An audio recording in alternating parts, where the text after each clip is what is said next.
I am Steve LeSueur, and you are listening to Gospel Tangents.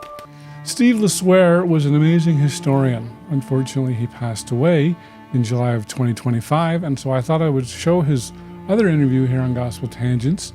This is kind of his seminal book, probably the best book on the 1838 Mormon-Missouri War, which is the name of his book.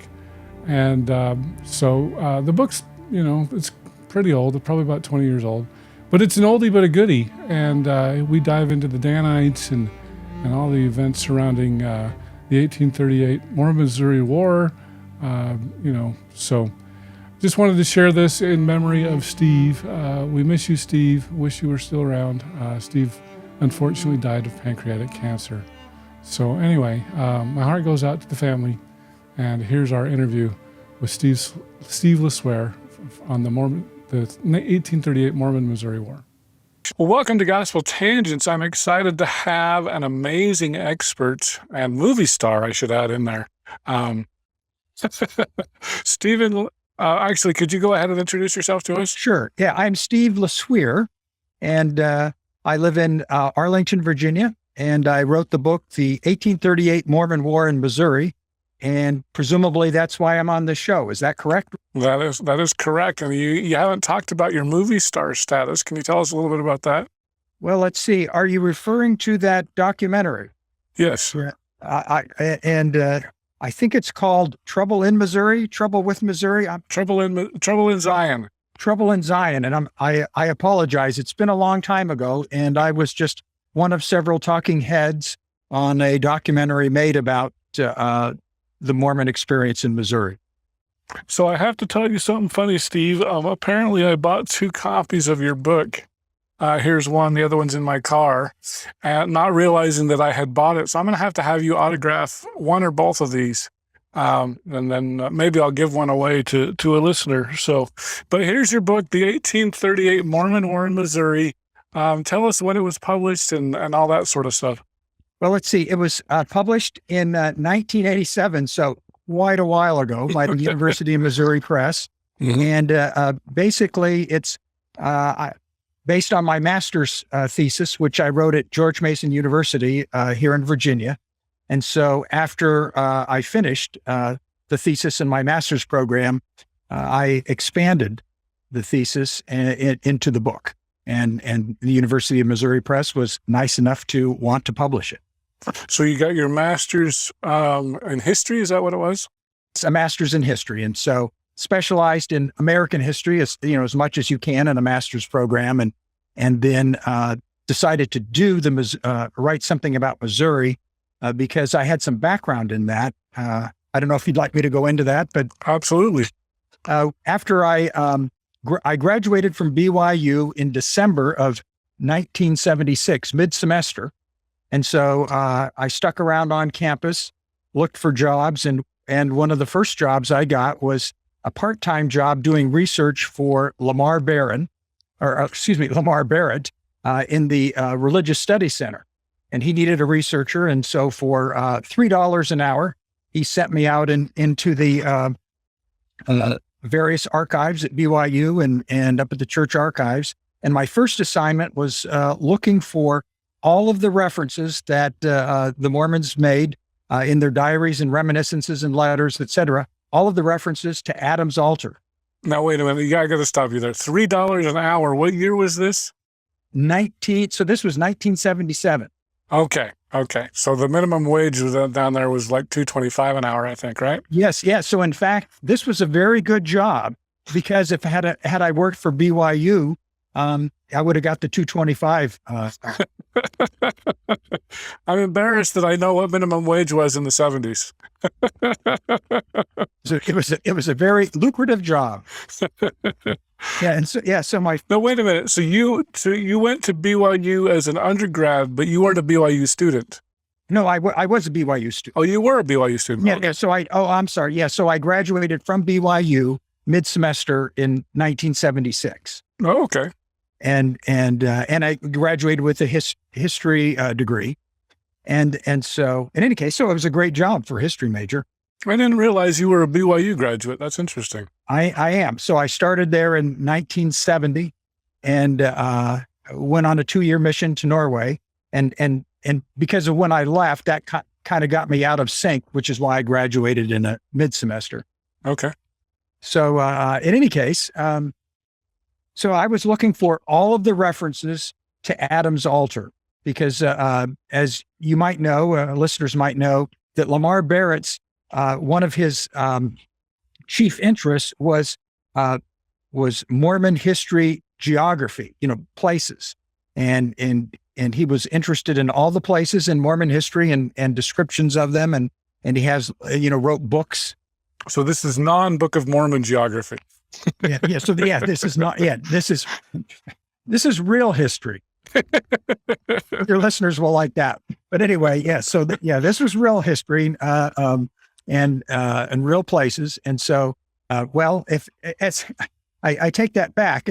It's real history as much as Adam's altar can be real history. But it was at least the Mormons who settled there thought, they heard Joseph describe some stones as Adam's altar. And so we were interested in, where was this?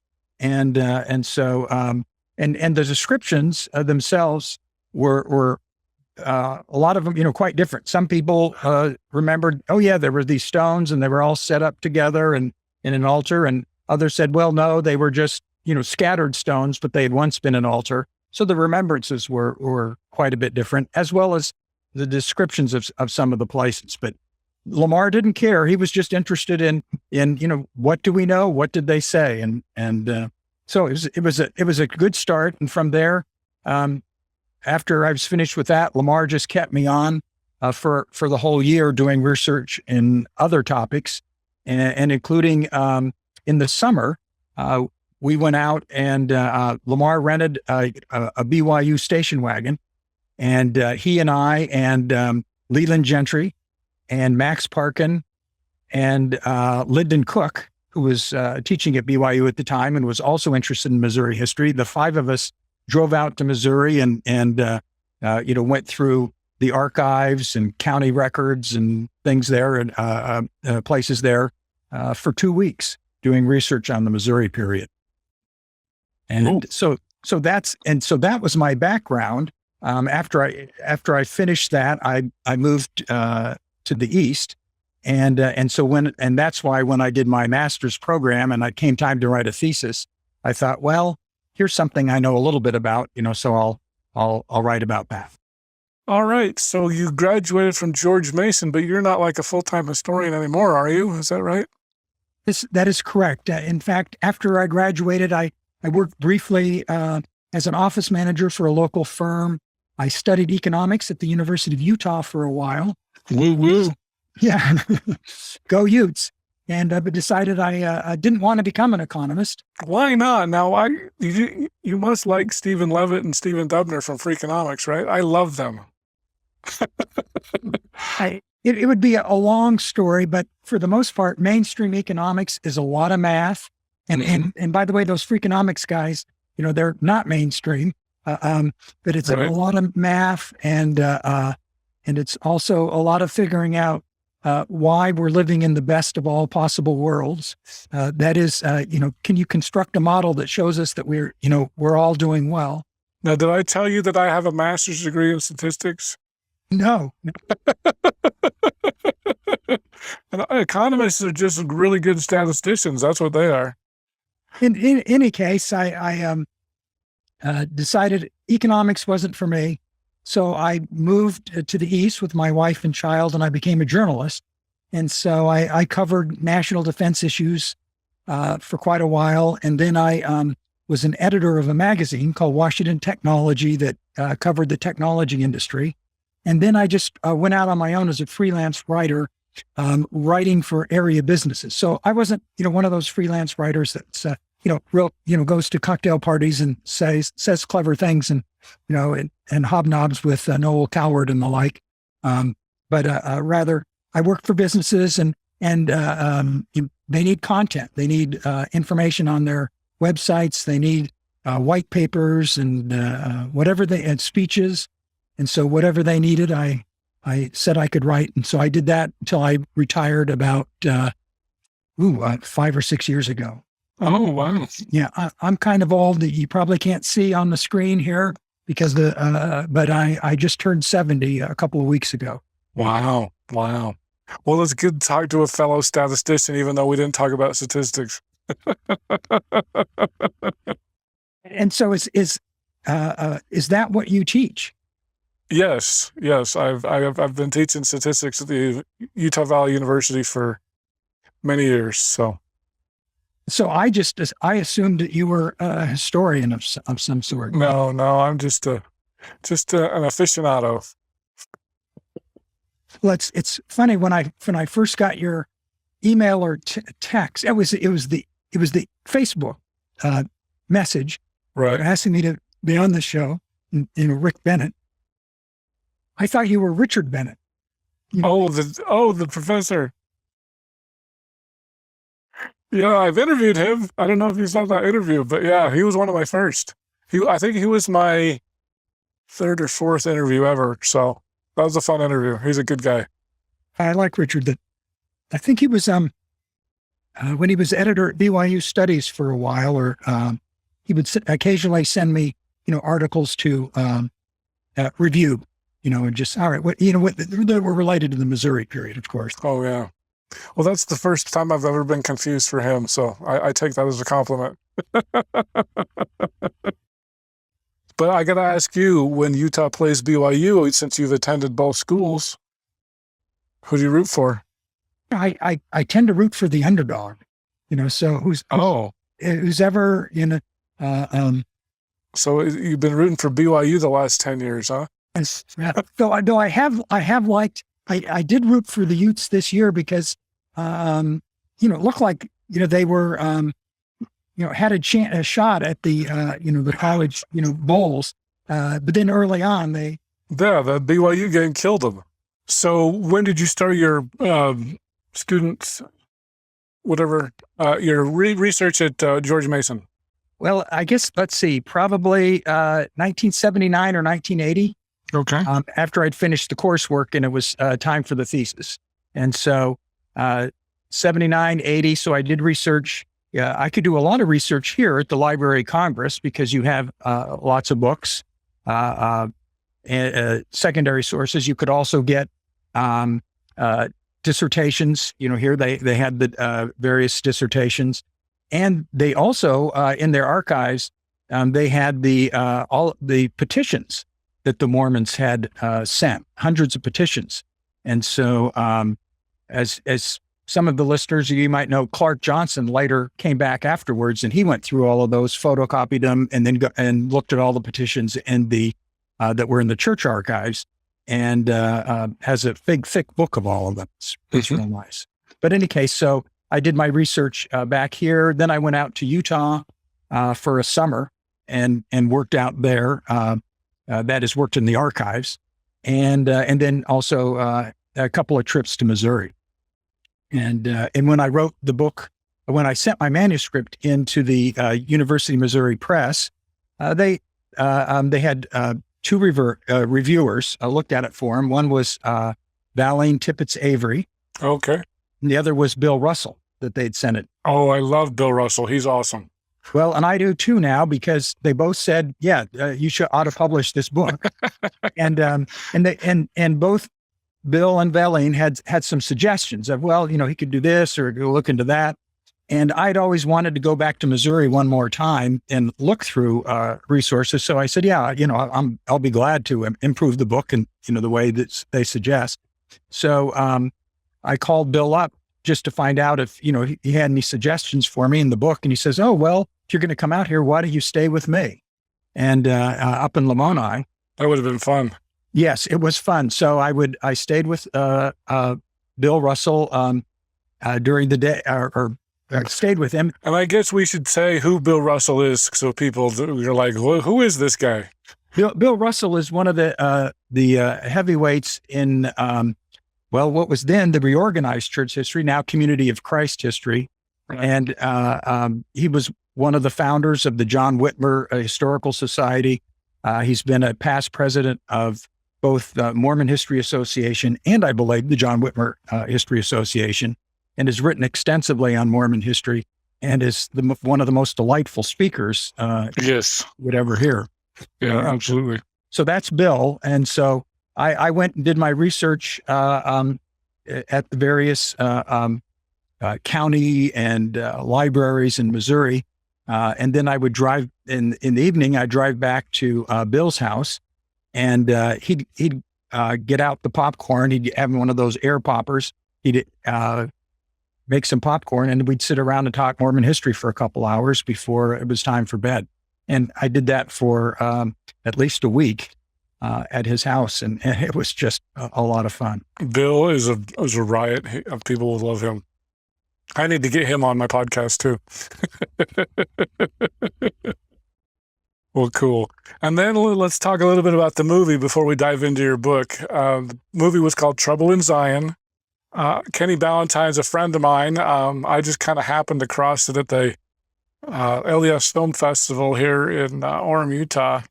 And tell us about your role there in the movie.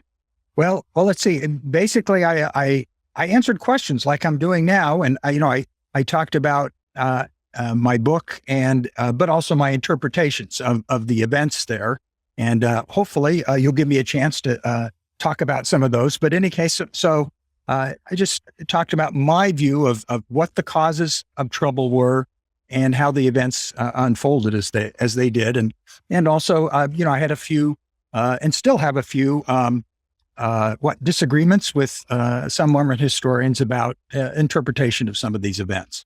Right. That's what we want to talk about. I've had Dr. Alex Vaugh, who was also in that film. I've had him on my podcast, and so I'd like to see where you and he agree and disagree. So that'll be a lot of fun. Okay. Fun for you, mate. I think fun for my audience too. So, now the one thing I noticed about your book is you focus a lot on about 1836, 1838 onward. You kind of briefly mentioned what happened in 1832 in Jackson County, Missouri.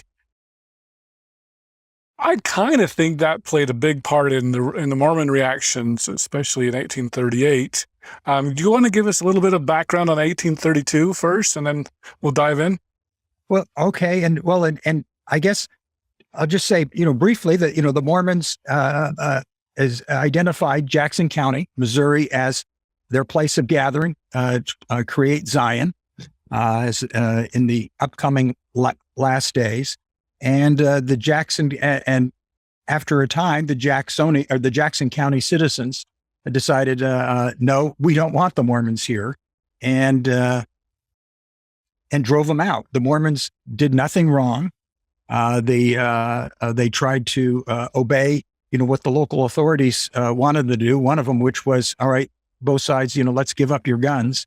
And the Mormons did, and the anti-Mormon vigilantes did not. And they got driven out of Jackson County. They were, in 1834, Joseph Smith formed Zion's Camp, a military expedition to go back and try and essentially restore the citizens there. He was hoping to get assistance from the governor, other militia as well, state militia. That did not happen. And so Zion's Camp failed in its attempt to restore the saints to their homes in Jackson County. And meanwhile, the saints who were driven from Jackson, most of them ended up in Clay County. They went north, and the Clay County citizens were very sympathetic to them and brought them in, or allowed them, to come in and settle there. And so the Mormons settled in Clay for a while. And then in 1836, Joseph Smith decided he started forming another military expedition to restore the saints there. And he received issued a revelation calling for recruits. But word of this proposed, new expedition reached Missouri, which got the Missourians all up in arms, or the Missourians in Western Missouri up in arms. And there was another threatened conflict. And so at that time in 1836, the Clay citizens who had helped, allowed the Mormons to come, they were very fearful of a conflict, and many of them were tired and said they didn't want the Mormons there either anymore. And so that's when the Clay citizens proposed that they create a county exclusively for the Mormons. And so, if essentially they recognized what we're doing here isn't right, isn't legal. And so, well, let's create a county just for the Mormons, and that will, and so that's how Caldwell County was created. I don't know. I'll let you interrupt here and say, is this the information you were looking for? That I didn't talk much about Jackson County. They got driven out and unfairly. Yeah, well, and that's what I wanted to point out, was because you did say it was unfairly for the Mormons. Yes, absolutely. Because I know one of the big issues with in 1832 was there was a newspaper article, Free People of Color. I believe that was W.W. Phelps that had written that. And I feel, and I'd like to get your opinion on this, that the Missourians kind of purposely misinterpreted that article as inviting blacks to come to Jackson County. Would you agree with that? I not necessarily. I don't know enough specifically about that issue to say, oh, well, I guess they did purposely, but because based on what I know about pre-Civil War South, they were absolutely crazy when it came to talking about slavery and any issues, and they would misinterpret, not necessarily on purpose, in the sense of, oh, this is an excuse to drive the Mormons out. They misinterpreted it because they were just fearful of anybody attacking slavery. Okay. So that was that, or somehow, bringing in free blacks. That was, they were just on edge all the time, or very sensitive to that, such that my interpretation is, no, not that they were looking for an excuse to drive out the Mormons. That was a touchy issue. And then once it's raised, okay, they're already sort of suspicious of what the Mormons are doing or who they are. And so this is just another reason why we don't like them. And for a Southerner, from their perspective, a very good reason we don't like. Right. Yeah. Well, great. Okay. So, I think you've summarized well the issues that the Mormons had in Jackson County up until, is it 1836, 1838? Where do you want to start? Well, so in 1836 is when then Clay citizens, got together with the Mormons, people like John Corrill, and said, let's create a county for the Mormons. And so Corrill and other Mormon men traveled around some of the counties trying to find out, well, where we could settle. And the Mormons initially wanted a very, a large county. They had a lot of people, and so the size of Caldwell County was going to be more than twice its eventual size. But citizens to the north, in what became Daviess County, they objected, and some of the citizens to the south and part of Ray County objected, and so eventually Caldwell County's became the size that it was. And Alexander Doniphan was the legislator. He was from Clay County, and he had been one of the Mormons' lawyers in Jackson County when they tried to get their land and property back. But anyway, he was the legislature that shepherded this through. So now one of the crux, and one of the ideas that I bring out in my book, and then also an article I wrote about the founding of Caldwell County, is that the cause of conflict in 1838, as we look at these events, the cause of conflict, wasn't the rise of the Danites, which was the Mormon, and we can talk about that, but the Mormon vigilante group, or paramilitary organization. It wasn't, the cause of conflict wasn't Sidney Rigdon's 4th of July oration, in which, among other things, he threatened a war of extermination with the Missourians if they came against the Mormons first. And it also, it wasn't the Gallatin election battle either, which occurred in August, or it was a melee or a brawl in which the Missourians in Gallatin, Daviess County, tried to prevent the Mormons from voting. It wasn't these things were not the cause of trouble. The initial cause of trouble was in early July. The Mormons started settling in Carroll County, in DeWitt, in Carroll County. And the George Hinkle and a group of Mormons went there to settle. And immediately, the majority of non-Mormon citizens said, "We don't want the Mormons settling here because you are breaking your agreement that you would settle only in Caldwell County." And so the crux of the conflict, the sticking point for Missourians, was their belief that the Mormons had, in the creation of Caldwell County, the Mormons had agreed only to settle there. Okay. And so if Caldwell County had been larger, would there have been do you think the Mormons would have agreed to stay within that larger county? That's a good question. I don't know. And it was, all of this is somewhat vague or ambiguous, this idea of this agreement, because first of all, I found nothing, no mention of an agreement in any Mormon source whatsoever. Okay. Even John Corrill, who wrote a book, he was involved in this. He wrote a book afterwards about this. You'd think he would have mentioned it. And especially since, he became a dissenter. And so he could have said, "Hey, we made this agreement and Joseph came and broke it." But he never, he doesn't mention it one way or the other. And in fact, the Mormons never mention it even to deny it, and which is also a little odd in the sense that, the Mormons were accused of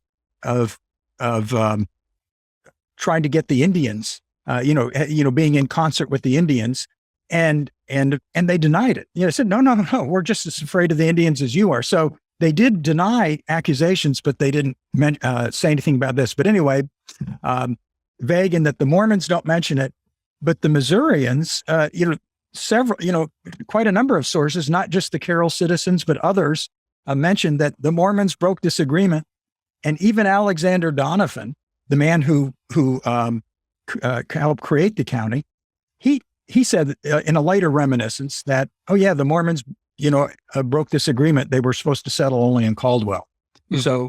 So the Missourians got the impression that there was this implicit agreement, and you can understand why, because, well, the Mormons wanted to settle, wanted the big county, but no, we said you can't settle here, you can't settle there, but you can settle here. So that all the back and forth created that impression that, yes, there is an agreement.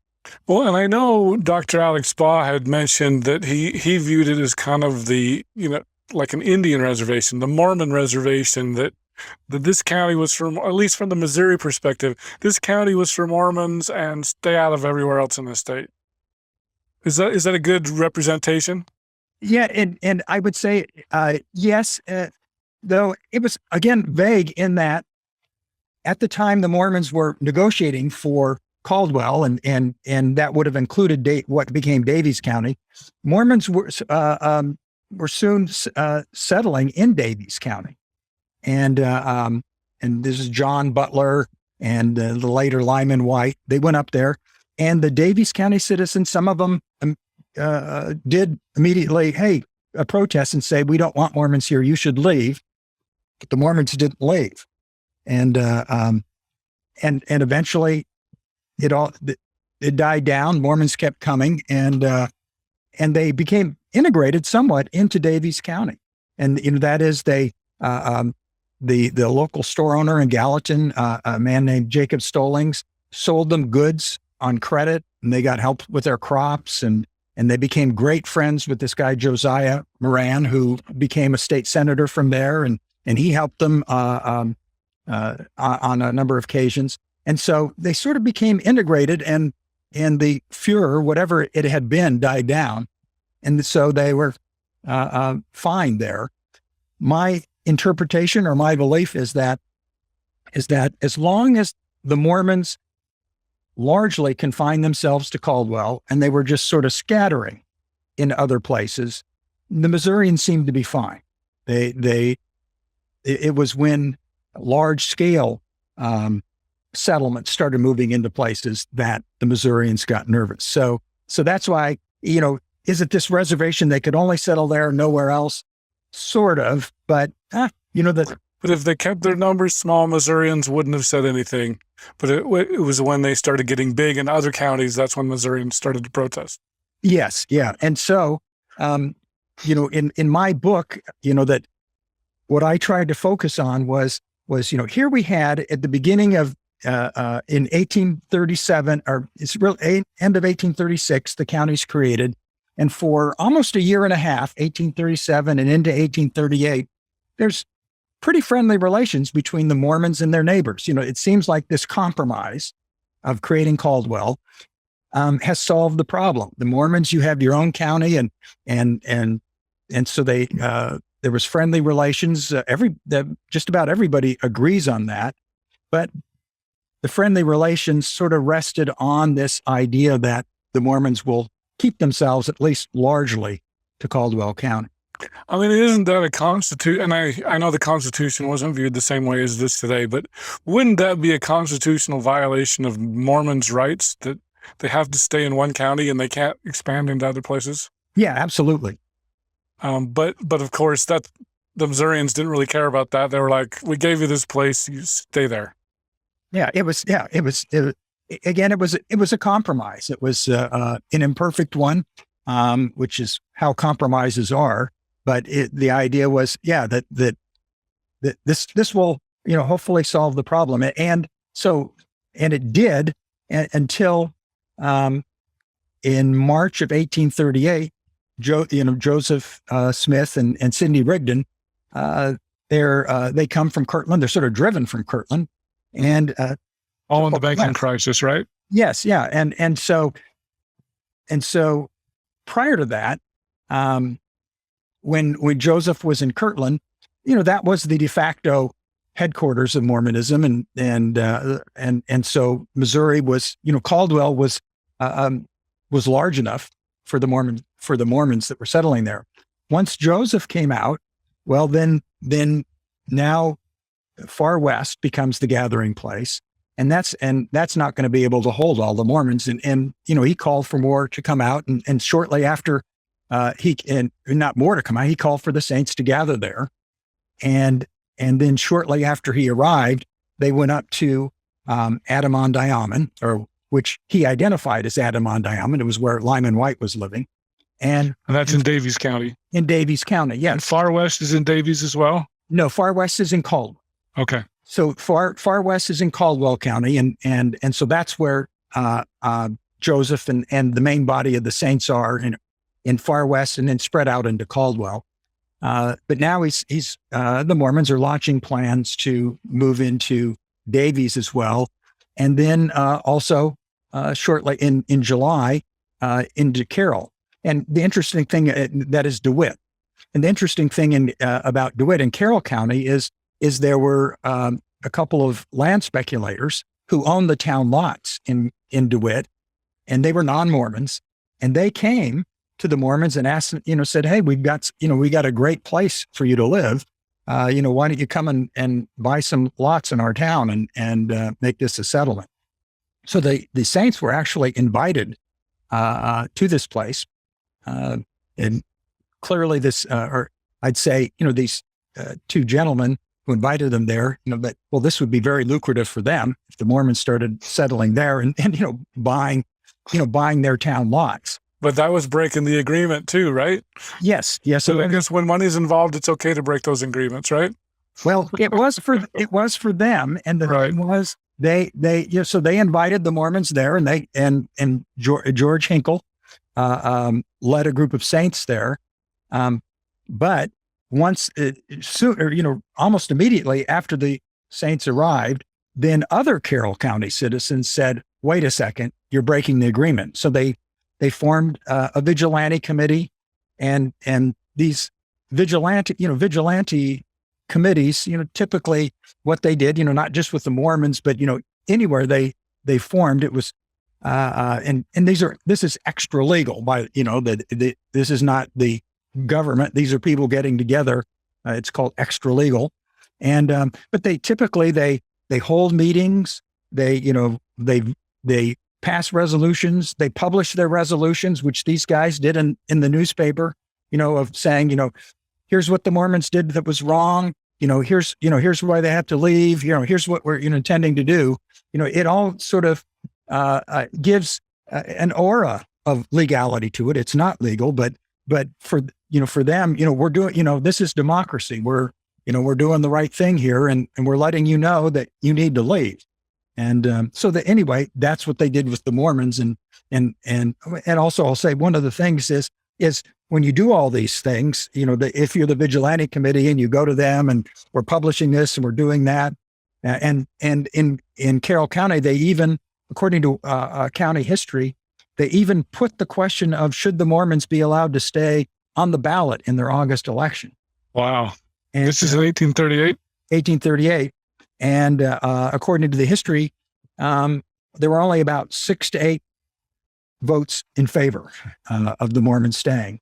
And so this all gives the impression of forbearance, so to speak. We're doing this right. So if the group that they want to leave, in this case the Mormons, doesn't do what they're asking, it's almost like it's the Mormons' fault. They brought it upon themselves. We did all these things, and they're not leaving. We voted. Yeah, we voted. So, yeah. Well, it's interesting to me because it seems like, so you're saying that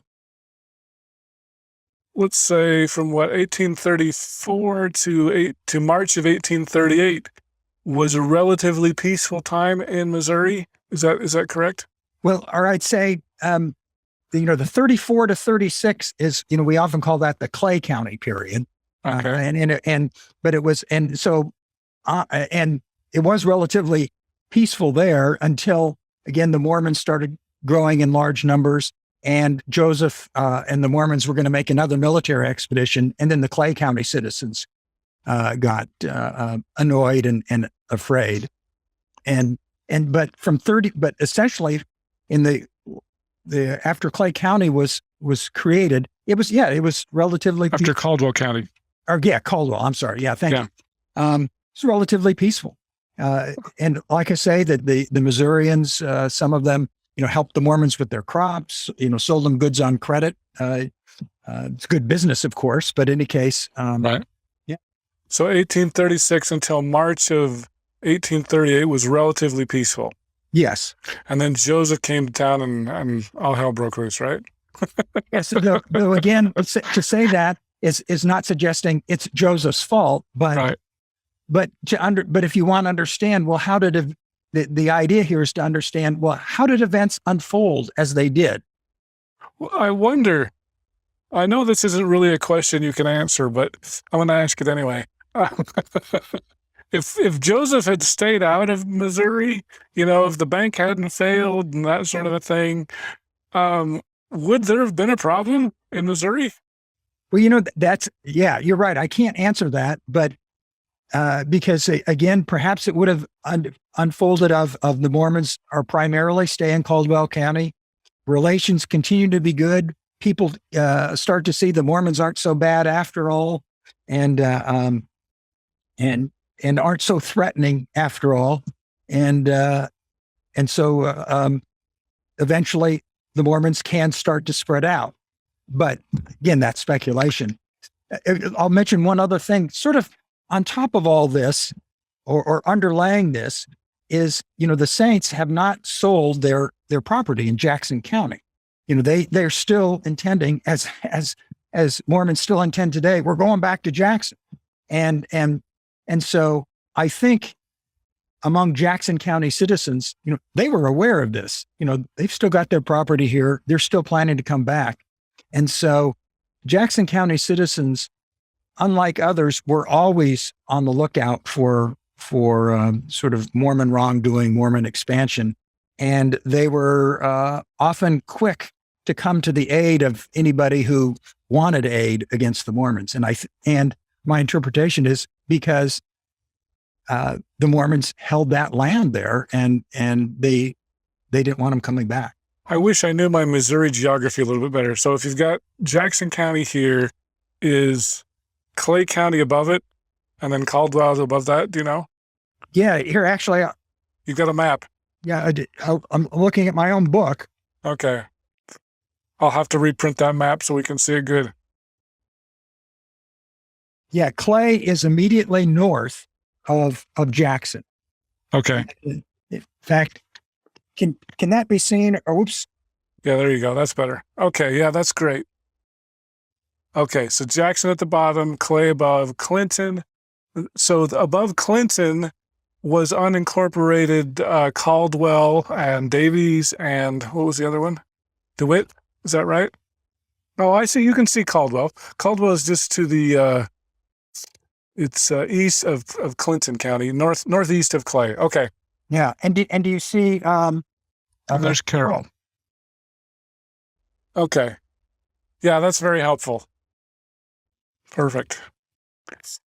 Okay, so Jackson wasn't that well. I guess they technically touched the corners there with Caldwell County. Yeah. And so, yeah, actually, no, Jackson did not. It was Ray County that. Oh, okay. Yeah, that was just south of Caldwell. So Jackson was far away. That the Mormons weren't close to them.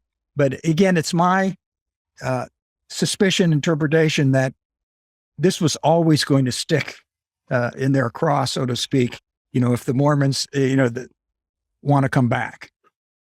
So, and I don't mean to blame Joseph Smith for this, but it is interesting to see the dynamics. So he gets kicked out of Kirtland, comes to Missouri, doesn't like how Oliver Cowdery and the Whitmer brothers are running things, and then ends up excommunicating them because Joseph wants to be in charge. Didn't that just exacerbate problems for Joseph? Well, you mean getting rid? I think what exacerbated the problem. Yes, it exacerbated them in that it created a situation or a feeling of intolerance and an attitude of intolerance, and you have the rise of the Danites.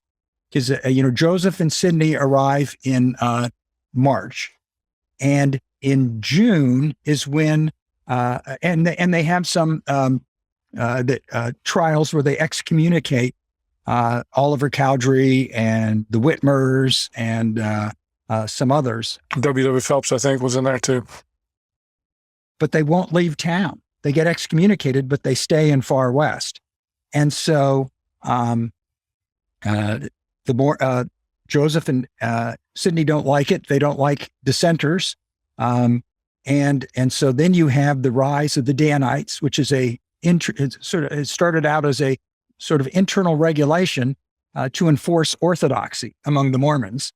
And Sidney Rigdon gives his salt sermon on June 17th. And I know you talked about this with Alex, and we're both in agreement of, what happened, that Sidney chooses as his scripture, the scripture where Jesus said something to the effect of salt has lost its savor. It's good for nothing but to be trodden underfoot. And so Sidney Rigdon likened the dissenters to the salt that has lost its savor and needs to be trodden underfoot. And although he didn't mention them, them by name in his sermon, everybody knew who he was talking about. And the next day or the day after, the Danites sent a letter to these men, Cowdery and the others, essentially saying, "Yeah, I think it was you've got 3 days to get out of town, and then after that, we'll take any measures necessary." And according to John Corrill and some others, there actually was talk of putting the dissenters to death. And so Corrill and John Corrill and Thomas B. Marsh warned the dissenters about possible violence and drove them out of they fled out of town. And so back to your question about did this exacerbate things? Yes. So it gave rise to the Danites and a feeling that we can do whatever we want in our county, and kind of an irony here is that when people complained, some of the Mormons said, to Joseph and Sidney, well, wait a second, that's not right. You can't do that. This is kind of anti-republicanism. And Sidney Rigdon, according to Reed Peck, said, no, it's not. It's the height of republicanism that when a people, find another people obnoxious and undesirable, that you can make them leave. which of course is, that's what the Missourians, that's the same philosophy they had with the Mormons. Well, and it's what happened in Jackson County, right? Yes. Yeah. The Mormons were obnoxious, and so we got to get rid of them. Yeah. Yeah. And that, this is not unique with me, or I didn't develop this idea, but historians who have looked at violence in American history, in the 1960s, when we started having a lot of, violent protests, the Vietnam War, civil rights protests, some historians started going, going back and saying, well, wait a second, where's all this violence coming from? And then they sort of looked at American history and said, oh, well, there actually is a strong tradition of vigilante violence in American history. The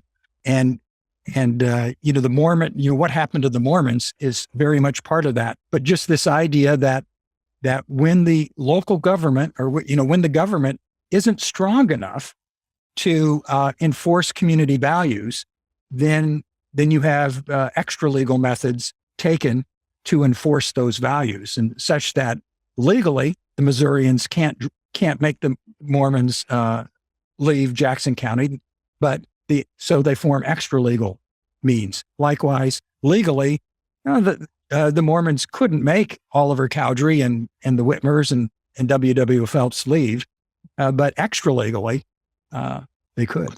Through the Danites. Okay.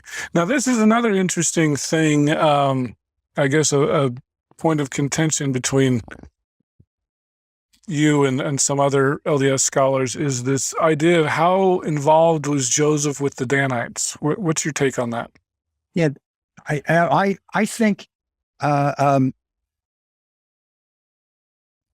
hesitating because it's not cut and dry that to our knowledge, he did not create the Danites. He didn't tell them, tell Avard and the others that it appears that it was the idea of Samson Avard and George Robinson, who was Joseph Smith's scribe, and some others to form the Danites. However, in Missouri, right? In Missouri, yeah, it was in Missouri, yeah. In fact, June of 1838. Let me just interrupt you for just 1 second. I don't know if you're familiar with Cheryl Bruno's work on Masonry and Mormonism. And I interviewed her over a year ago, and her book's still not out yet. But she says, and I'd love to know if you were aware of this, she says that she believes there's evidence of Danites in Kirtland. Are you aware of that? I am not. Yes, that's interesting. Yeah. So that's a forthcoming book, and so to answer your question, I need to review some events, and then from there we can make our interpretations. Okay. How's that? So, all right. So the Danites formed, to our knowledge, Joseph has nothing to do with the forming of the Danites. But the question is, well, does he approve or disapprove of what they did? Is the first thing to look at. And as we know, the Danites formed, they drove the dissenters out of Far West. He had no problem with that. And in fact, this was in June that they're driven out.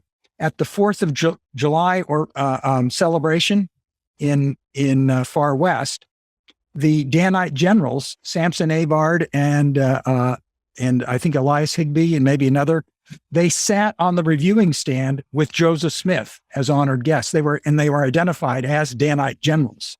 And the Danites marched in the parade. So clearly Joseph approves of who they are and what they're doing.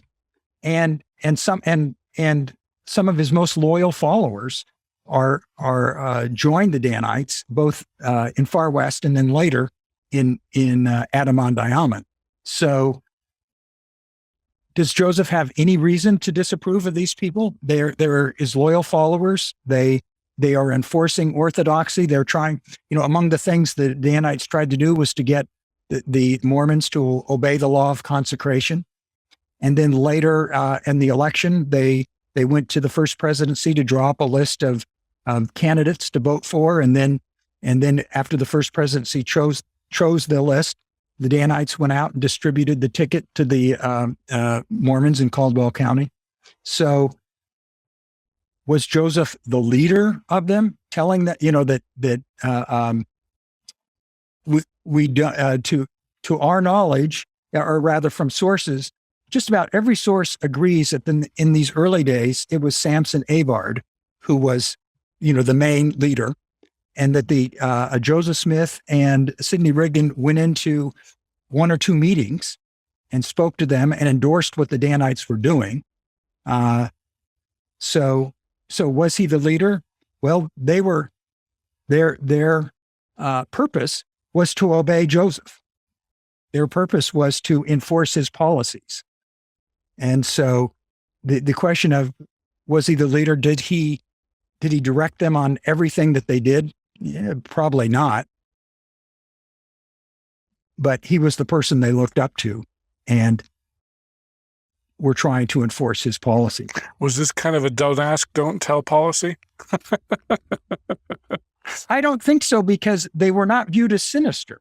That this was a force for good. From the Mormons' perspective, did they not drive the dissenters out, and then did they not try and obey Joseph? And so they formed a group in Adirondack as well in Daviess County, with Lyman White as the leader there. So that they did, it didn't have to be, again, there wasn't anything sinister, at least from the Mormons, from most Mormons' point of view. Now, there were Mormons like John Coral, Reed Peck, and later Thomas Marsh, and who was the other apostle? Well, Phelps wasn't an apostle, but I know he was in that group too, probably. Oh, Orson Hyde, who became very disenchanted with what the Danites were doing. And there were also other Mormons in other places who were disenchanted, and some of them left, and they signed affidavits saying, there's something strange going on with the Mormons. It's almost like a conspiracy. And the Missourians, and this was before the end of the war. Well, that's what I want to get my time period right. So you're saying, Joseph comes to town, Danites form, kicks Oliver and the Whitmers out, basically. So at this point, the Danites were only going after former Mormons, like Oliver. Is that right? Well, they weren't going after Missouri yet. Correct. Okay. Yeah. And they were just, they were strongly encouraging Mormons, so not dissenters, but, all of, they were, encouraging all the other Mormons to comply with, Joseph's revelations and directions. And so throughout July, this is where they were doing this encouraging, which, again, some Mormons felt was, a little too strong. But this was raising concerns among Missourians. Yes, it was starting to. At what point it started to? I don't think it, to my knowledge, not in July. Wasn't July 4th the Salt Sermon? Or was that... No, I always mix up the Salt Sermon and the July 4th Sermon. But there was the July 4th Sermon where Sidney says it will be a war of extermination between us and Missouri, right? Yes. And so the Salt Sermon is June 17th. That's to get rid of the dissenters. So now you have, then in July, the celebration in Far West, and that's a celebration where the Danites have a very prominent role as far as sitting on the reviewing stand. I mean, this is a good organization, and so then Sidney gives his speech about the rights, about the rights of citizens, et cetera, and then at the end he says, and by the way, we're not going to, we've borne all we're going to bear as far as violence from the rest of you. And we're not going to let anybody come into our cities and towns and, push us out. And if anybody tries, it's going to be a war of extermination between you and us. And so the question is, well, why, Why is he saying that? Why is he, if relations are so good right now, why are you saying that? And first I'll say that's the reaction of the Missourians who heard this speech, was, wait a second, that everything we knew things were going well. Well, so why did he give it? And by the way, back to, the question of, Joseph's leadership here, because, in Missouri, not just with the Danites, but what's going on. Sidney Rigdon gets, thrown under the bus a lot by, Mormon historians of, well, it's all Sidney's fault. And, he gave that 4th of July oration. And, even afterwards, Brigham Young, said, he was the main cause of our trouble in Missouri. Sidney was. Yeah, because of that speech. That speech was the main cause of trouble, and other Mormons echoed that. But the thing is, that speech was written not just by Sidney Rigdon, but by the first presidency. Joseph and Hiram wrote it together. Sidney gave it. After he gave it, Joseph Smith had the speech printed up as a pamphlet, passed out, and then Joseph, in the next Elders Journal, which was a Mormon's publication in Far West, he promoted the speech and advised everybody to read it, saying, because we're not going to take it anymore. And so, yes, Sidney Rigdon gave the speech, but it was it was written in conjunction with Joseph Smith, and Joseph, even after it was over, was very much in favor, of it, endorsed it. But now the question of why, you could speculate that the reason why was that Joseph had been out in Missouri long enough. He came out in March, and he had these plans to expand, not just in Caldwell County, but he'd already been up into Adamon-Diamond and had looked at lands there, and even north of there. And they were going to move into Carroll County. And so perhaps he anticipated that there was going to be opposition. He was just letting people know, we're not going to take it anymore. Also, he was feeling, the Mormons were feeling pretty good about their large numbers. That is that we don't know for sure how many people ended up in Missouri and then had to leave. Estimates 10 to 12,000 is I think what I had in my book. It could have been a little larger. I don't really know for sure, but that was a lot of soldiers that they would have had at their disposal, and any one county would have been much too small to drive out a force of or counter a force of that nature. Was it the largest or most populous county in Missouri at the time, would you say? No, I think Clay County, I can't remember what Clay would have been larger, I believe. Okay. But I think Caldwell filled up to maybe 5,000 that summer, and that would have been larger than the other surrounding counties like Davies, Carroll, Livingston. Okay, so it was one of the larger counties for sure. Yeah, in western Missouri. All right.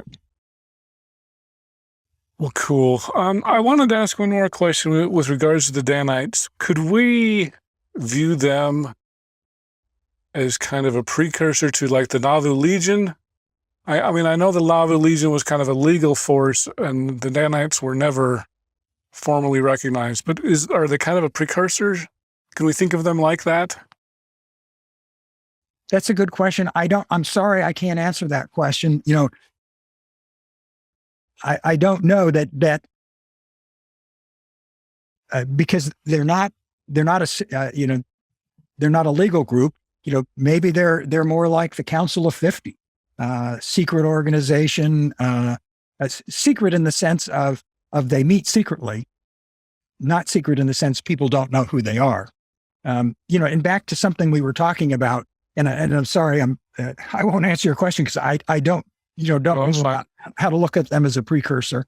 Is the question of, well, so when did the Missourians start worrying about the Danites? And on the one hand, although we can't pinpoint, for sure, well, this is the point, that by September, in August, at the Gallatin election battle, as we call it, that's where the Danites in Daviess County come together to fight the Missourians. That there was a man by the name of William Peniston who was running for office. He was a Whig, running for as a state representative. He wanted the Mormons' vote. He campaigned heavily among the Mormons to get their vote. I think the Mormons maybe had about a third of the votes in Daviess County, so it was important to get them. But the Mormons were by and large Democrats, and so they weren't going to support him. And so once he figured that out, that he wasn't going to get it, he and some of his supporters went to Gallatin and tried to stop the Mormons from voting there, because they were supposed to stay in Caldwell County. Yeah, and I'm sure he would have been fine with the Mormons staying in Daviess had they voted for him. I mean, that's my opinion. That right. The sticking point for him right then was he wasn't getting their votes. So I know what, you're voting for my opponent. Yeah. And so any case, before the vote started, and it appears that they had a voting booth, a building they went into. They probably went in and by voice vote just said who they were going to vote for. So before the poll opened, he liberally passed out the drinks to his supporters, and then started bullying one of the Mormons, or one of his supporters did.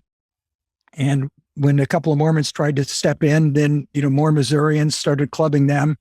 And then John Butler, seeing this, gave the Danites signal of distress and recognition and said, "Come on, Danites, I've got a job for you." And John D. Lee, who was there and a Danite, said he didn't know who John Butler was, but he recognized the Danite signal of distress there. Right. And all of a sudden, that all these Mormons converged, and although they were outnumbered, were able to essentially hold their own and drive the others, drive the non-Mormon brawlers from the field. Okay. So in any case, the Missourians there, perhaps heard him yell, the Danites.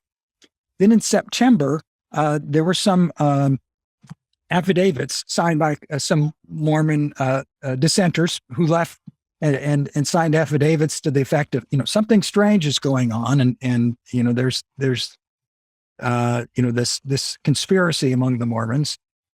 And then in September, mid-September, some Missourians started harassing George A. Smith and saying, "All right, tell us the secret Danite signs." They were making fun of them. Tell us, what are these secret things? And Smith said he had some fun with this guy. He says, "All right, get down on your knees and, put this stick on your nose and walk around," or something like that. And the guy was doing it until his other friends started laughing at him and saying, "He just made a fool of you." But in any case, the Missourians knew enough about the Danites that they were asking the Mormons, about them in mid-September. Okay. Yeah. Well, I guess it was pretty easy to turn the Danites any way Joseph wanted to. Whereas before they were a Mormon force, now they were going after Missourians. Is that fair? Well, I mean, they did at the Gallatin election battle, but that was, out of necessity.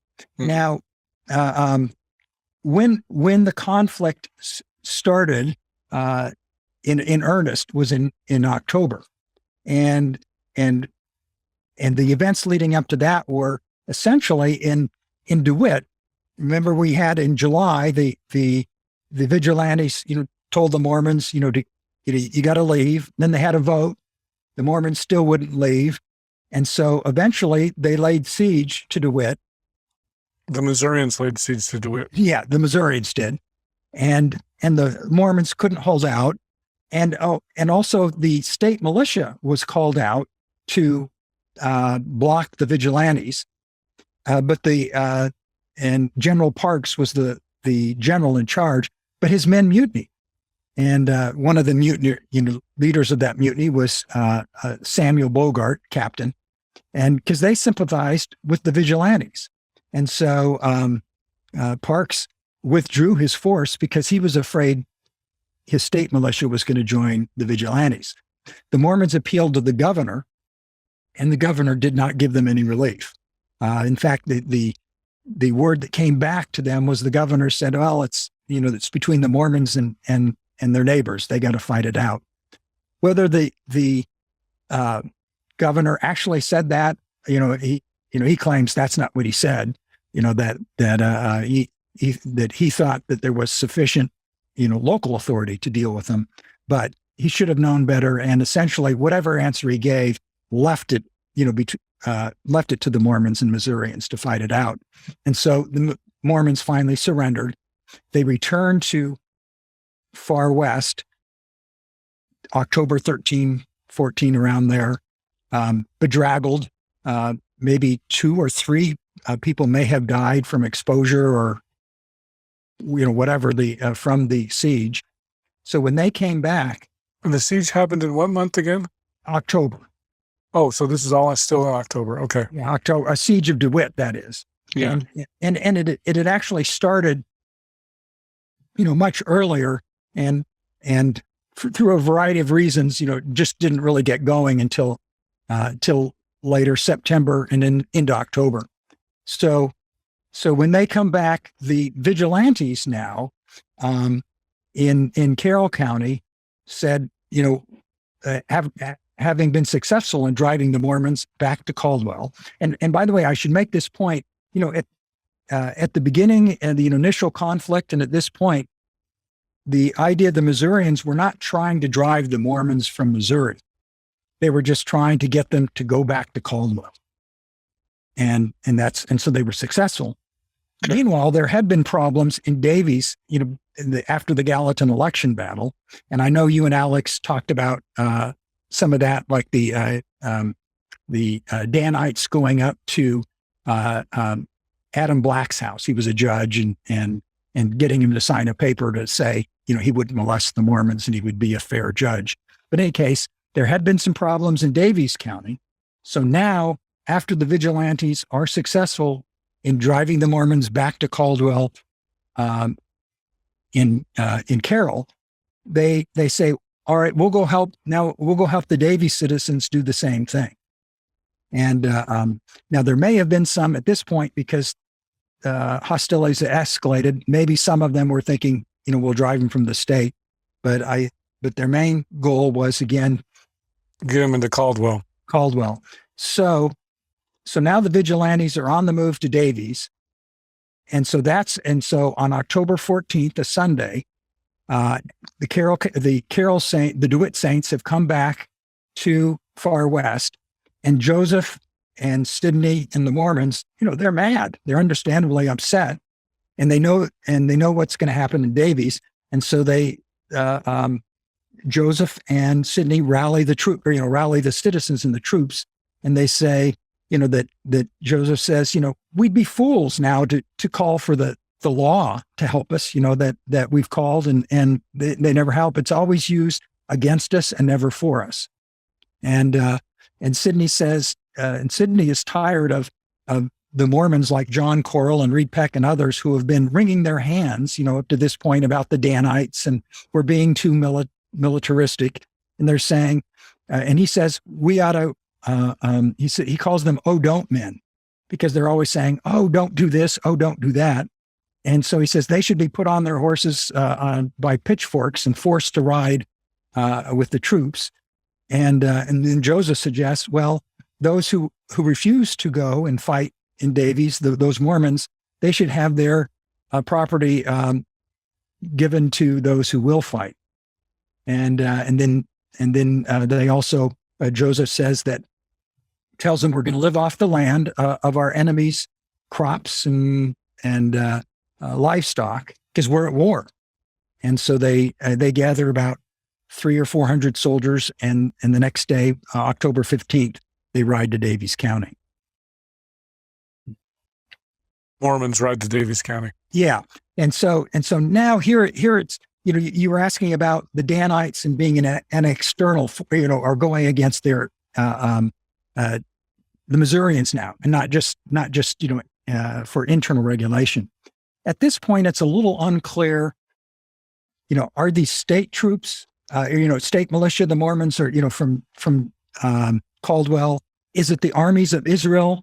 And, or is this the Danites? It's hard to say because members are members of all three, right? and also after the war was, after everything's over and the Mormons are put on trial for this, and they are saying, they are careful to say, we did everything legally. These are state troops, this, and this. But I don't really think that was the case at the height of conflict. It didn't matter whether you were a Danite or, a member of the state militia or whatever. You were going up there to help. And, right. So it's a little unclear, though a lot of these men were Danites and were formed into some of their Danite companies as well. So okay. And so the Mormons went to Daviess and did some burning and looting and that kind of thing. Is that what happened? Yes. And so they arrived on the 15th, and then on the 18th, they went out on their first forays, and they went into, there were 4 groups, and one group went into Gallatin. That was led by Apostle David W. Patton, Captain Patton. He was also known as Captain Fear Not. Mm-hmm. And they went in, and there were some Missourians there. And when they saw them coming, according to one account, they were so frightened that they ran out and they cut the reins of their horses' reins that were tied up to the post. They cut them with knives so they could get away and run away quickly. So when the Mormons came, there were very few people there. And so the Mormons then looted the stores and took the property and then burned most of the buildings. And so, one of the issues where Dr. Baugh and I disagree is he argues that, Joseph Smith, was very particular. He said, we are going to, live off, take property and possessions and livestock because this is war, but only against our enemies. And so it was, only those, Mormons after Joseph left, Diamond, went back to Far West. Then some Mormon soldiers, zealots and extremists, went beyond what he ordered or wanted to do. But I don't find that's the case, that we don't really know what Joseph intended, because Joseph denied that any of this happened. In his sworn statements, and by him and Hiram and Lyman White, they said the Missourians burned their own homes and we didn't do anything. And Lyman White said, I never even left Anamon Diamond during this whole period. I was home. My wife was sick, and so we don't know what Joseph said from Joseph himself. We do know, what other people said, that there was, Joseph was in charge and set the general direction. But we also and we also do know, and Alex points this out, is there were instances where the Mormons, in essence, said, are you a mobber? And they, no, I'm not. And so they let the person go. And it was only, they were looking for weapons and things like that. However, we also know that there were cases where they did burn the homes and property, or stole the property of people who were friends. Among them, when they went into Gallatin, they stole the property from Jacob Stolling's store. And he was the fellow who had lent the Mormons goods on credit. So he was not a mobber. And they stole all of his receipt books and his notes of, who owed him what, and which he never got back. He in later years, he did ask, he wrote to Joseph and said, you can give me those books back. I'll forgive all the Mormon debt, all the debts against me. But Any case, he was one. Another was this fellow Joseph McGee, who was he was a tailor in Gallatin, and he was there when the Mormons took his property, but they let him go. They said, "Oh, that's just little Joe McGee, let him go." But that didn't stop them from burning the store, stealing the stuff. So, any case, that's what. And so, the question of what was Joseph's intent, hard to say. He may have said, we're intended just the enemies. But once you unleash this thing, that they're all going, that it's hard to tell who's an enemy and who's not. Yeah, friendly fire. And the Mormons brought in cattle and pigs and crops, from all over the county. Did they always know who they were taking it from? Hard to say. And then also, and then the people who did, that there were some people who did speak out against this. And George Hinkle says that he came to Joseph and said, this burning and plundering, he says, it's going to bring the whole state against us. But Joseph told him not to worry, everything would turn out okay. But it didn't. It didn't. And so I know, Alex thinks, my presentation, this view of things. Oh, one other, well, before I get to that is continuing on, well, what happened there? So all of this property was brought into Adam-on-Diamond, that from Gallatin, cattle and pigs were brought in. But the idea was that they put all the property in the bishop's storehouse. It was consecrated and then to be given out. So that wasn't stealing if they did it that way. Oh boy! And on that day, the 18th of October, Lyman White rode to Millport, another town, and it was deserted. And he came back, and they talked about, well, you didn't take anything. No, I didn't. It was deserted. Okay. So that was the 18th. The expedition, the forays continue. On the 20th, Joseph Smith is still there. And the Mormons have captured the cannon that had been brought in by the Vigilantes. They captured the cannon and they brought it back to Far West. The Mormons did. And so they fired it off. Here, I'm going to look at couple of things here, if I can find them, so they bring back the cannon and they fire it off 3 times and everybody shouts, Hosanna to God and the Lamb. And so, after that, let's see. Okay, yeah, here we go. So they fire off the cannon, and then after they're finished, Joseph steps up and he says, he drew a sword and he lifted it high above his head and he said, I have drawn my sword from its sheath, and I swear by the living God that it never shall return again till I can go and come and be treated by others as they wish to be treated by me.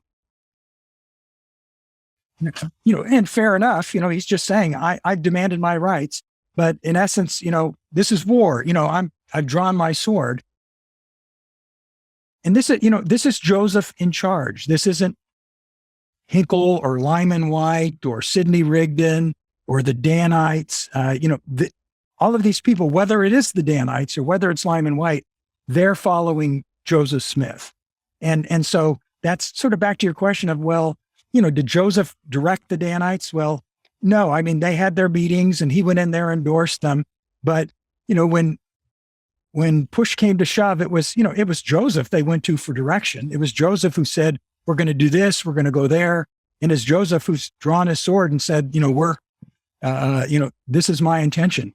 And so then, and the day after, the next day after Joseph does this, Lyman White goes back with his company to Millport, and then they take the property and they burn the town, and they tell Josiah Moran, among others, their friend of the Mormons, they tell him he's got to leave.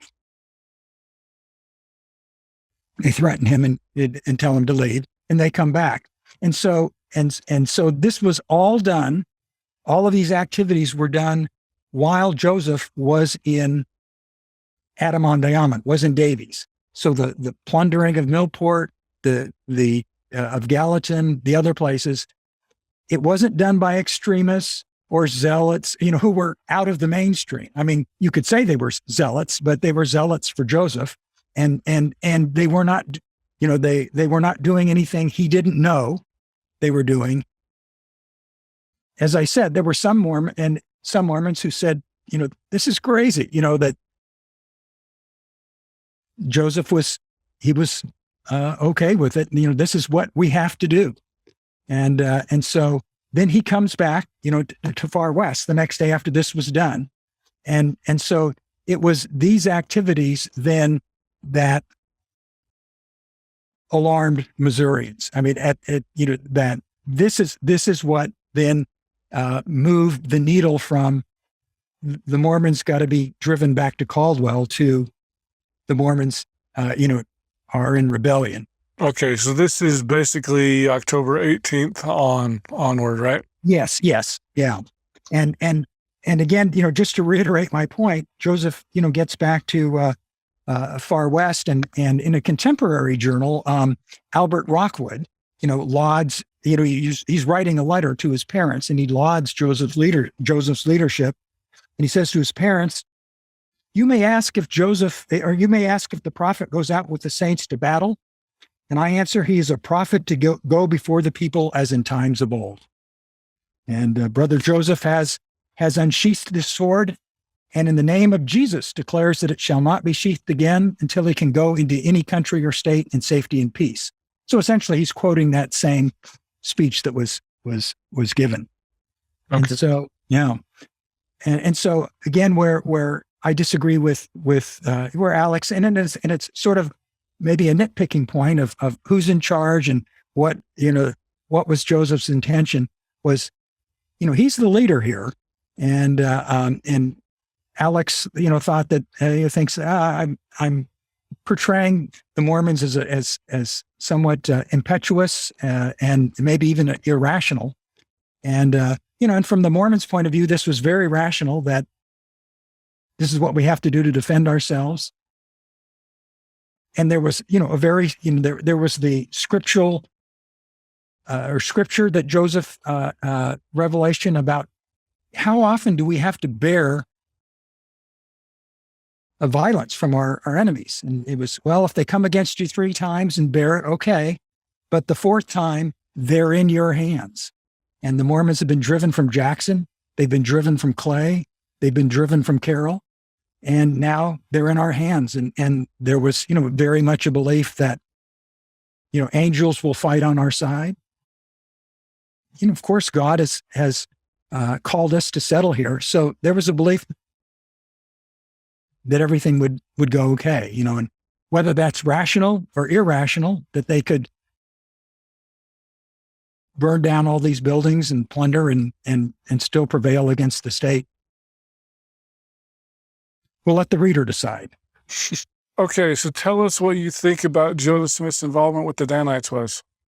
Well, one of the questions is, well, to what extent, might he have been directing them or telling them what to do, or creating the rules and laws? And, we don't know, we don't have any evidence that he was directly in those meetings telling them do this or that. We just know that the things they did, he endorsed or, approved of and didn't seem to take issue with. Except there was one thing that some historians now, I know Alex and has pointed out, and another historian by the name of Neimer, I can't remember his first name, has written about Avard and the Danites. They have pointed this out, which is this, that after the Gallatin election battle, the Danites organized in Far West and rode to Adam-on-Diamond because they had heard that 2 Mormons had been killed and the Missourians wouldn't let them be buried. And so they rode up thinking there was problems. Joseph rode with them. Now, several accounts say Joseph was the leader of this group. that he led them up. He was definitely, obviously with them. If you know Joseph Smith, some people, well, he was just along for the ride. Well, Joseph is never just along for the ride. I mean, Joseph is the leader of the Mormons, but they organized under the Danite generals. They rode up there to Adam-on-Diamond. The Mormons discovered that no, nobody had been killed, but there had been this brawl. But they decided they would go visit Adam Black, who was one of the newly elected justices, and they'd heard that he had been opposed to the Mormons, and they wanted to make sure that he would enforce the law and not be prejudiced against the Mormons. So they sent a group of Danites leaders to visit him, and they wanted him to sign a paper saying that, sign a statement saying that he would rule fairly in Daviess County. He was outraged, saying, you have no right to come and threaten me and to do this. I'm a justice. I'll be fair, but this is outrageous. They couldn't get him to sign, despite threats from Avard and perhaps the others as well. And so they left, and then they came back with Joseph and about 100 other Mormons surrounded the house, though Joseph said they were just there to water their horses. That Adam Black apparently had better water on his property than they had in the Grand River and around Adam-on-Diamond. At least that's what they said. So a whole company of Mormons now surrounds Black's house, and he still won't sign the paper. And so they say, well, would you like to talk to Joseph Smith? So Joseph comes in to the house, and Joseph is very nice. And he said, oh, listen, we've had trouble with mobbers. My people are upset. They would really like it if you'd sign this document. It would just make them feel a lot better. Black was still pretty mad, and apparently, he said, well, this guy here, Avard, he's threatening to kill me or cut my throat or something. And he says, is that what you're like? And Joseph, no. I don't agree to any kind of that rough stuff. That's not my nature. It just, we'd really like you to sign this. And this paper, the statement we have. And so finally, Black says, well, I'll write one of my own. So he writes his own statement of the fact of, I, Adam Black, will, not form a mob or, come against him. I can't remember what he said, but he signed his own statement, and everybody left. And so, that was that. And though then after that, the Daviess County Missourians, including Anna Back, went to Richmond and filed statements that the Mormons were threatening. So and that contributed to the animosity against the Mormons. Now back to your question, who's to blame? You were asking me earlier, who was to blame? Well, that the Missourians to blame, for wanting the Mormons to leave, but incidents like this didn't help. But now I'm answering your question, Joseph Smith's leadership in the Danites. So he was up there with the Danites, but he says, I don't, he tells Black, I'm not going to threaten you. I'm not like him.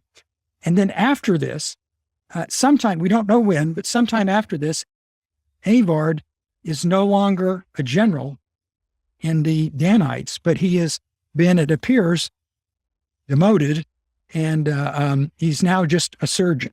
And he is a doctor, a surgeon. Though if you know doctors at that time, well, anyway.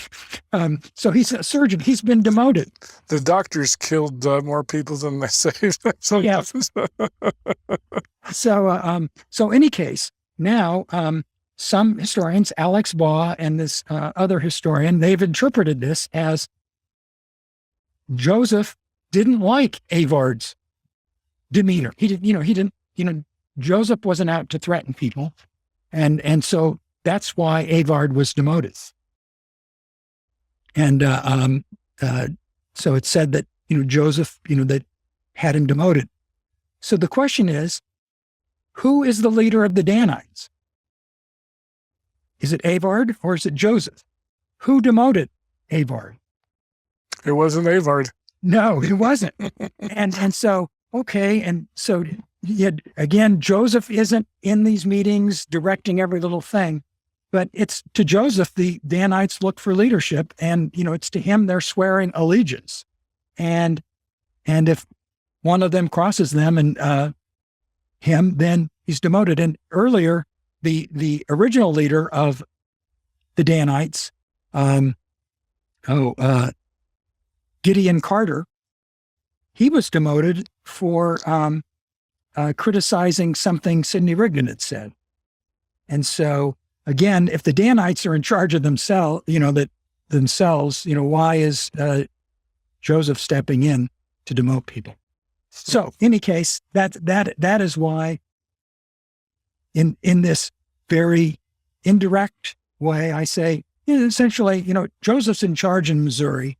The people are, he's not a member of the state militia, but when the Mormons call out their militia, and especially at the end there, it's Joseph they look to. It's Joseph who calls them out. It's Joseph they look to for leadership. Well, that does bring up one other question I have. I interviewed right there, Bruce Van Orden. He was the biographer of W.W. Phelps. And one of the things that Bruce said with regards to W.W. Phelps, Joseph was the editor of the newspaper. But Joseph didn't edit everything. Mostly W.W. Phelps did everything. And so a lot of times Joseph gets blamed or credit, I guess, depending on the case, what the case is. But Phelps did most of almost all of the writing for the Times and Seasons and things like that. And so, there's a lot of people who will say, well, Joseph's responsible. He was the leader of the church. But he didn't necessarily do day-to-day stuff. Other people, he left that to other people like Phelps and things like that. Does that apply to the Danites or no? No, I would say, yeah, it probably does. And so the issue, so the question isn't then, well, did Joseph tell Avard and the rest of the Danites every little thing they should do? Yeah, probably not. And for example, the Danites were involved in encouraging people, strongly encouraging people to consecrate their property. We have no evidence that Joseph told them to do that, as opposed to they decided on their own. Well, and then could it be the case that sometimes they went overboard? They did more than what Joseph wanted. They thought Joseph wanted it, but maybe Joseph didn't. Possible. And then in which case I would say, yeah, when was that? And every time we look at something, that they may have, did they go overboard in, for example, in driving the dissenters from far west? And then we look at what, and we don't, and overboard in the sense of, gee, Joseph didn't want them to do that. Well, after they did that, they got places of honor at the July 4th oration. So he apparently was not displeased with that. And we got everything we know about the history of the church with Joseph before in Kirtland and after Nauvoo. Joseph did not like dissenters. I mean, there's no indication that Joseph wishes he'd been nicer to dissenters. So that's one issue. Same with the burning and plundering and the driving out of Missourians from Daviess County. That Alex and also in his recent history with Leland Gentry, Todd Compton, it refers to extremists who went beyond Joseph's intentions after Joseph returned from far west. From Adam-on-Diamond to far west. Then they went out and did indiscriminate burning and plundering. And my response is sort of the indiscriminate burning and plundering. For the most part, it had already occurred while Joseph was in far west. In Adam-on-Diamond. Now, did he? It's possible he could have disagreed with that. He did tell Hinkle when Hinkle complained. He says, "I don't say anything to anybody." When Hinkle complained about the burning and plundering, he said, don't say anything. It'll just discourage the brethren. So is it possible that Joseph didn't like it, but he understood it? I suppose. Or tried to cover over for things. But then again, yeah. But then again,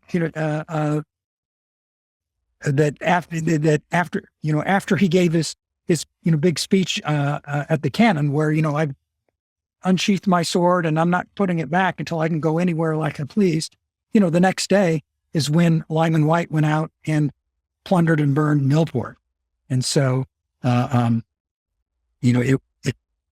Joseph was still there. So yeah, I have to acknowledge that we're trying to interpret Joseph's intentions based on what happened. And so Alex and others are willing to, well, his intention was really good. He wouldn't have liked that.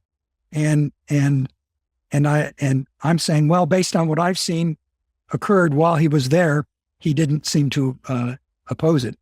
Yeah. So the buck stops with Joseph is what you're saying. Yeah. And these activities occurred while he was there. He was not out in the field, and so he wasn't directing, he wasn't telling him, steal this pig, but don't steal that one, or, burn this house, but don't burn that. The soldiers had to make their own decisions. And so maybe they made decisions that he would not have made, but he had sent them out there. And I'll just, and again, the problem is we don't know Joseph's intention, because he and Hiram, who was also there, they claim, well, no, we didn't do any burning. The Missourians burned their own homes and blamed it on us. That's a pretty suspect defense. So you raise a good point. We don't know for sure. I can't say absolutely this was Joseph's intent. This was not Joseph's intent. We just know what happened while he was there, and generally directing things. Okay. And also, by the way, he never condemned the Danites. That he did condemn Avard, and he said, we've learned since being in jail that Avard taught some things that we didn't approve of, but he did not criticize the Danites themselves. And so then we're left to speculate. So what were the things that Avard taught that he would not have approved of? And we can't answer that question. Okay. So, though we could probably spend a whole episode speculating. So in any case, that was for our discussion of, did Joseph lead the Danites? And so there you have the issue of, some historians want to say, well, no, he didn't. But they also want to argue that, but he got rid of Avard, or he demoted Avard when he learned from Adam Black that Avard was, threatening to cut his throat. So which is it? Was he in charge of the Danites, or not in charge, but did he have some influence over the Danites and use it? Or so who officially demoted Avard then? We don't know. We don't know, and so it's just the speculation that because Joseph told Black, I'm not a bad guy like Avard. I'm a peaceful guy. That therefore, and then that somehow subsequent. Because wasn't Avard was the one who started the Danites in Missouri? Didn't you say that at the beginning? Yeah, he and Gideon Carter and George W. Robinson. Okay. Generally, and they're the ones who generally said, started it, and most people agree that Avard was the what it's sometimes called, the leading agent, the most active, leader, even though he didn't hold the highest position that Gideon Carter did. And when Gideon Carter was demoted, I think it was Elias Higbee or somebody else was put in the top position. So Avard wasn't even didn't hold the top rank, but most people agree that both dissenters and Mormons, he was the active agent, as they call him. Okay.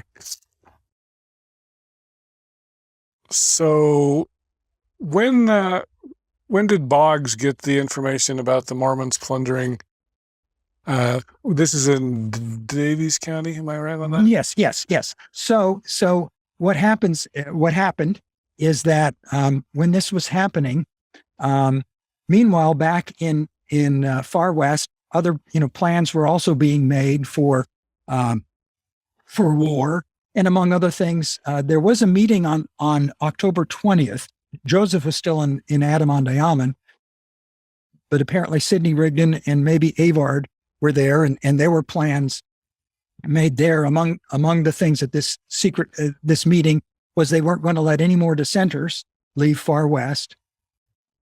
They also formed a spy group, a 12-person spy group, to go into essentially this northern part of Ray County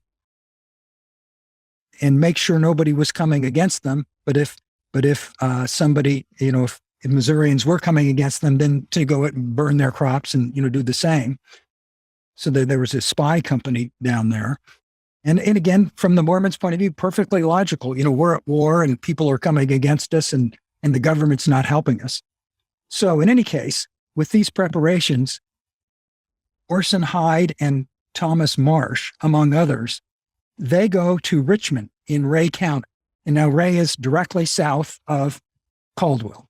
Okay. And they go to Richmond, and they go down there, and they essentially spill the beans. They say, the Mormons, they're burning Daviess County, and meanwhile, the settlers are fleeing Daviess County, and I'll even back up. One of the points we see in my book as the events unfold is whenever Missourians, not whenever, but often when non-Mormons would come and complain about the Mormons are doing this, the Mormons are doing that, we need your help. The people would send representatives up to go see what's going on, and often they would say, the Mormons are in defense, fighting in defense. So when the Daviess County citizens were driven from Daviess County by the Mormons, they went to Richmond and said, they're driving us out. Well, the Ray County citizens said, they've never done that before. They sent a committee, up to Daviess County, and they talked to Josiah Moran, among others, and they also saw all the burned buildings, and they said, and then they came back and reported about October 22nd or 23rd that yes, the Mormons are doing these things. And then that next day is when Orson Hyde and Thomas Marsh show up, and they say, yeah, they're doing this. And Joseph's, these are my words now, but in essence, if you read their affidavit, it's essentially Joseph's out of control, and he thinks he's going to take over the entire state. And they've got these Danites, and they, and they've sworn, vengeance and this and that. And so this is October 24th. And so then the Ray County citizens, they become frightened. They've got this report from their committee. They've got the report from Marsh and Hyde, who also talk about the spy company that's threatening, and so they send a dispatch to the governor, Governor Boggs. Mm-hmm. And so then they also send Captain Bogart north along to range the line south of Caldwell County to prevent the Mormons from attack, because they think the Mormons are going to attack. So that's their mindset, is they're not planning to attack the Mormons, but they think the Mormons are planning to attack. And so then, while Bogart, who's really a kind of an unprincipled man, he goes beyond his orders, and he kind of goes into Caldwell County as well and threatens the Mormons there and disarms the Mormons in southern part of Caldwell County. And he also finds, he captures two of the spies. He knows they're spies and he captures them. And he captures a third man at the house where they're staying. And he takes them. And there's some threats of, let's put these guys to death. And so other spies who watch this happen ride back to Far West and say, all right, they've just taken 3 prisoners and they're threatening to kill them. And so that's when David W. Patton raises his force of men, and they ride down to Crooked River, where Bogart is camped, and you have the Battle of Crooked River on October 25th. Again, the Mormons are going down there to free the prisoners. They're not going down to attack Richmond. They're going down to free the prisoners. And meanwhile, the evidence from the prisoners is, they're probably going to be let go. This is afterwards. But the Mormons didn't know that. And again, Bogart was not a very principled man. So there's this attack by the Mormons at the Battle of Crooked River. 3 Mormons are killed. 1 Missourian is killed. But the Mormons drive the Missourians from the ground. And the Missourians think they're wiped out. That every man, they sort of scatter and as they're reporting what happens, it's like, I'm the only guy who survived. And, but the thing is, that's what the Mormons thought too. That when you read the accounts of Hosea Stout and some others, they also thought they just wiped these guys out. And nobody died. Well, you said 1 died. 1 died, and there were several injured. Now, because isn't this an issue? Was this kind of a ruse to pull the Mormons out, or you? It sounds like because it seems like, if I remember right, Alex Boss said that they had the Missourians had these 3 Mormon prisoners, and they wanted to draw the Mormons out. They were baiting them. Yeah. Yeah. I don't think so. No, I think, they based on the reports they had, the Mormons had attacked Daviess County. They had heard from Marsh and Hyde, among other dissenters, that the Mormons had violent, aggressive intentions. They thought, they were just defending against them. So they took the spies. They'd heard about the spy company. These, they weren't supposed to be there. The spies, they had bad intentions. So yeah, I think they were just operating under their own assumptions of what the Mormons' intentions were. So you're saying the Missourians, they had these 3 spies, and then they were just trying to defend the border. Yes. Yeah. Okay. And just to be clear, I think 2 of them were spies. The third person was at the house where the spies were. And so for whatever reason, they took him as a prisoner as well. Okay. And so then David Patton attacks and ends up dying in the attack. That's right. And so then these guys scatter. That is the Bogart's company.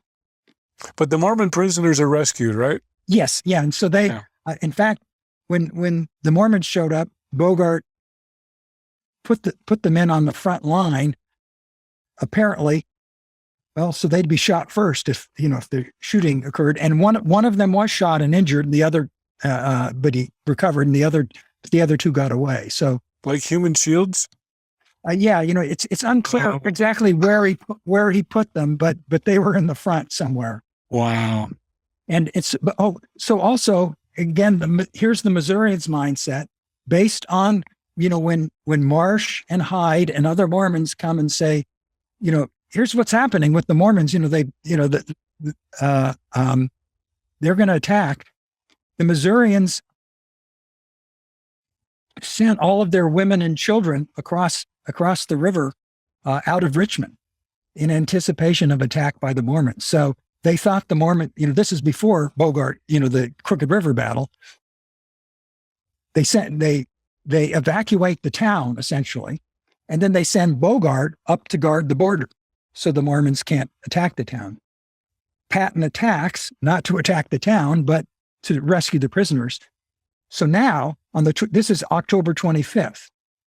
Okay, and October 24th was when Marsh and Hyde signed their affidavits. On the 25th, you have the battle. The Missourians come back to Richmond and say, the Mormons are attacking. They just attacked our troops and they wiped us out.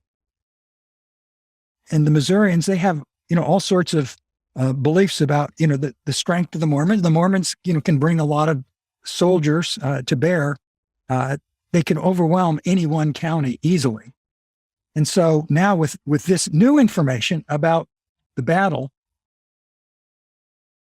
they send a new dispatch out begging, telling Boggs about this. So now when Boggs, he's already heard about Daviess County and he's calling out the troops because of Daviess County. He's already heard about the Mormons, what they've done in Daviess County. And he's called out like 2,500 troops. Now he gets this other dispatch about the Mormons attacking Bogart and apparently threatening the rest of Western Missouri. And then he issues his extermination order. And so these are this is why he says, now he says something effective. Now we've received even worse news than we thought. And it puts everything in a new light. And so now the Mormons must be treated as enemies of the state and exterminated or driven from the state. And what day was that order issued? I think it was the 27th. I should know. I should have it memorized. That's Mike. Well, actually, I also pulled out to help me here my chronology. It's in my book. That's right. Yes, it's the 27th. Okay. Yeah. But they don't have TV, so it doesn't get out right now. So where my history is perhaps different from how historians interpret things is I see these events, unfolding. It's this happens and this happens. It wasn't any grand conspiracy by Missourians to take the Mormons' land and again, in this case with Bogart, I don't think he was baiting them. He was, trying to draw them so that he could attack back. They were fearful of the Mormons and so things just snowballed and such that, snowballed from this first, I'll call it incident, so to speak, of the Mormons moving into DeWitt and in Carroll County, and the Carroll County citizens saying, wait a second, you violated your agreement that you would stay only in Caldwell County. Now, in saying these things, let me make clear, I am not saying, therefore the Mormons caused the problem, or the Mormons were, at fault, or they deserved what they got. I'm just saying, here's how things unfolded. Just like when I'm saying, the original story that Joseph and Hiram and Lyman White and the Mormons told, that we went to Daviess County because we were, the state troops called us, and Joseph, I had no authority whatsoever, and we didn't do any burning. The Missourians burned their own homes. When I point out, that's not exactly true. That really Joseph, was directing these activities, and they did plunder and they burned and they drove the citizens away, and whatever their intentions, it turned out to be somewhat helter-skelter of friends and foes. Everybody left.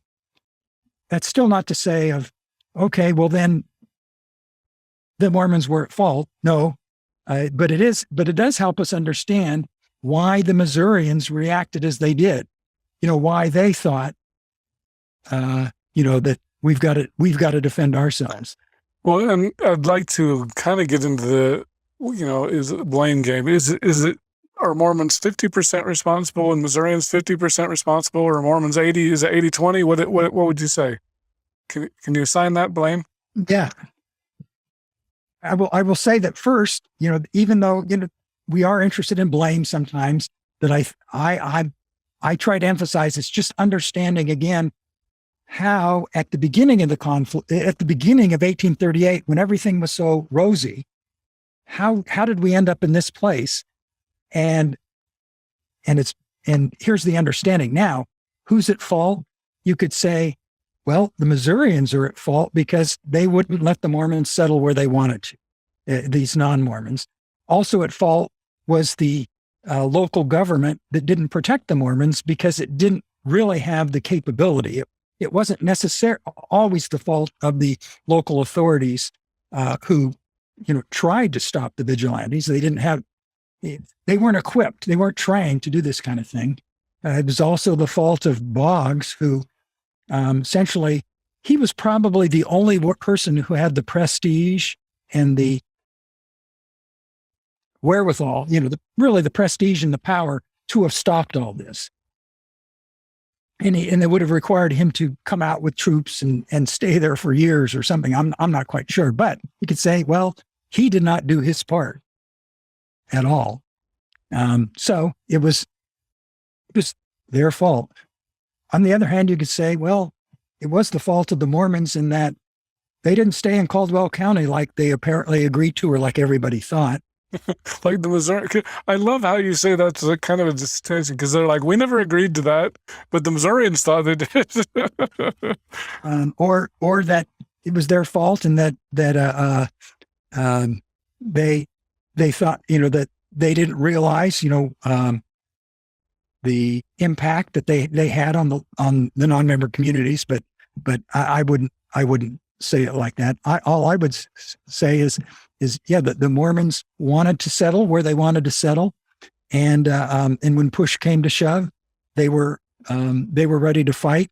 And in fact, they thought they could hold off anybody who came against them. And was that rational? Well, as it turned, or reasonable as it turns out, yeah, it was the wrong calculation. I think Alex and I would both agree that the Mormons were in kind of a lose-lose situation. In Davies, they could go up there and they could have defended against any. They didn't need to burn and plunder. They could have defended against any vigilantes. But how long could they have stayed there, and how long could they have done that?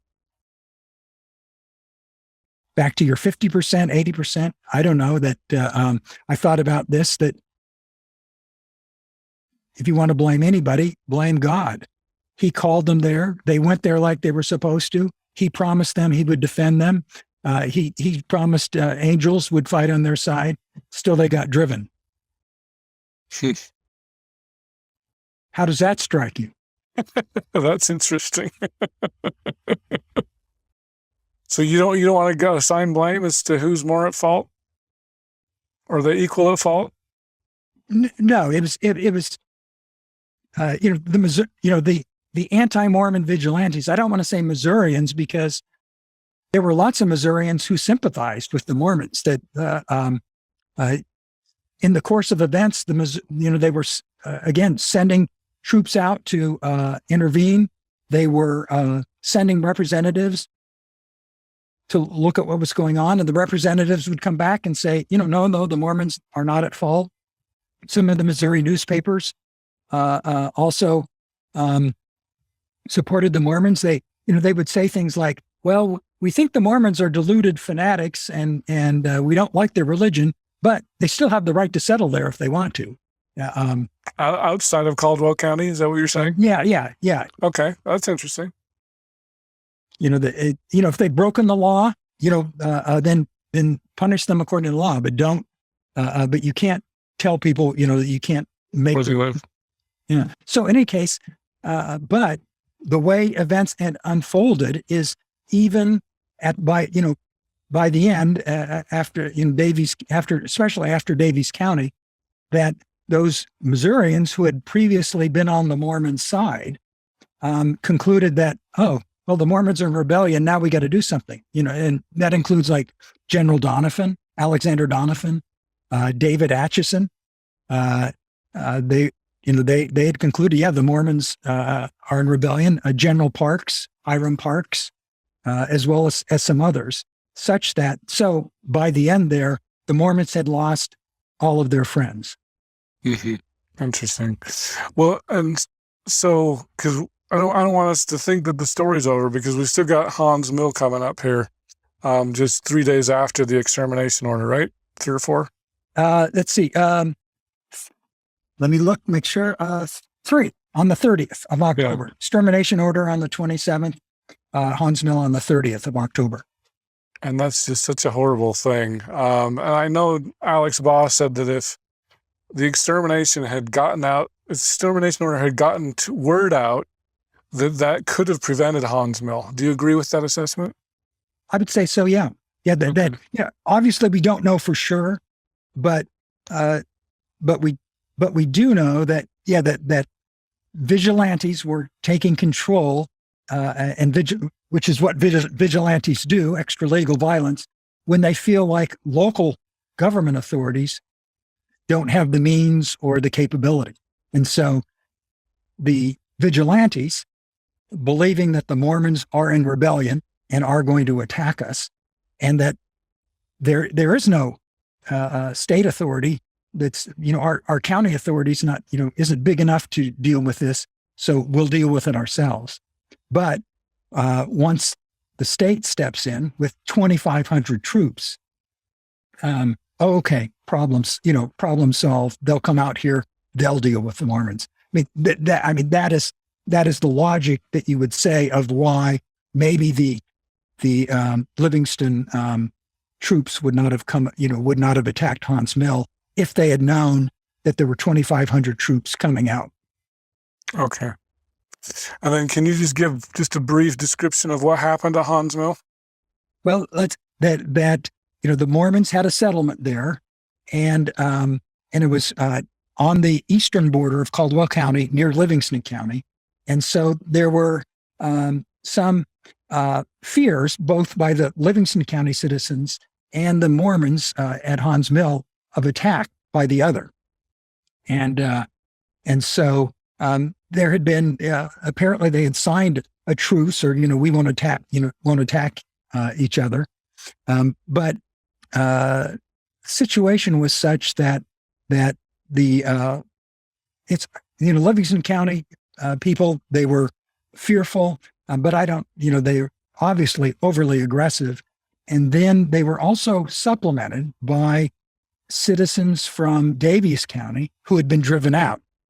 And so some of the attackers on Hawn's Mill were people from Daviess County, men from Daviess County, who probably were looking for some revenge.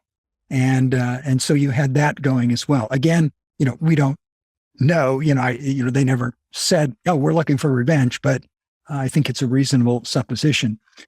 And at this point in time, and I think, you and Alex talked about this, was, Joseph Smith was calling for the Mormons in the outlying settlements to come into the main town. So in Caldwell, come to Far West where you'll be safe, and in Daviess County, they called for them to come into Adamon-Diamond, where you'll be safe, where we have more people.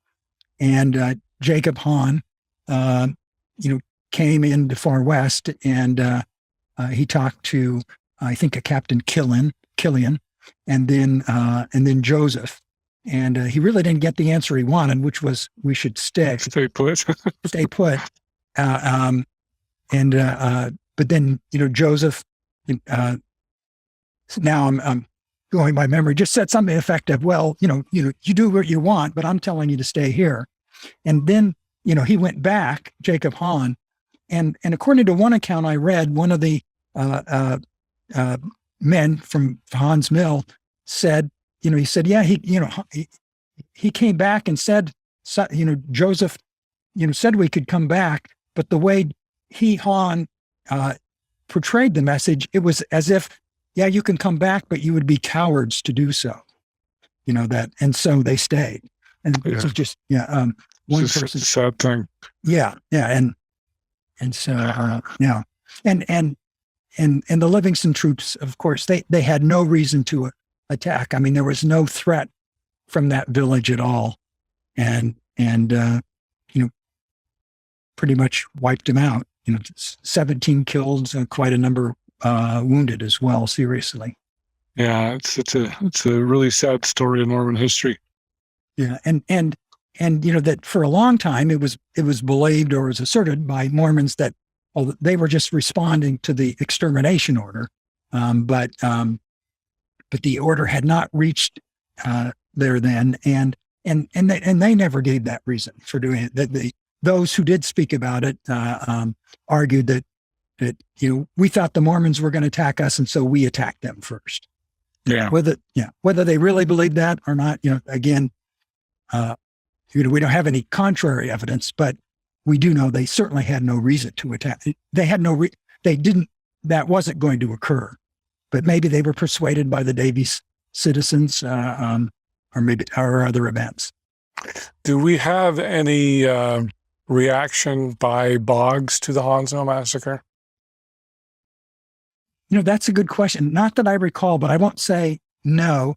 He, when somebody visited him, a Mormon with some petitions, he said, Boggs did express, a lot of concern and about the conditions of the Mormons, but I think this was in Far West.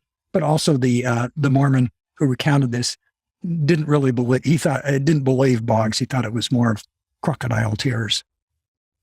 Oh, that's interesting. But that's a good question. I don't know offhand whether Boggs responded or had a reaction to the Hawn's Mill massacre. That Boggs did. He contends that he called out, so many troops, 2,500 was quite that was a big force, but he did it. He thought to essentially frighten the Mormons and just, overwhelm them, and such that there would not be a lot of bloodshed, as opposed to if the force had been smaller, maybe the Mormons would have fought back and there would have been bloodshed. Yeah, you want to use overwhelming force, like Colin Powell says, right? Yeah.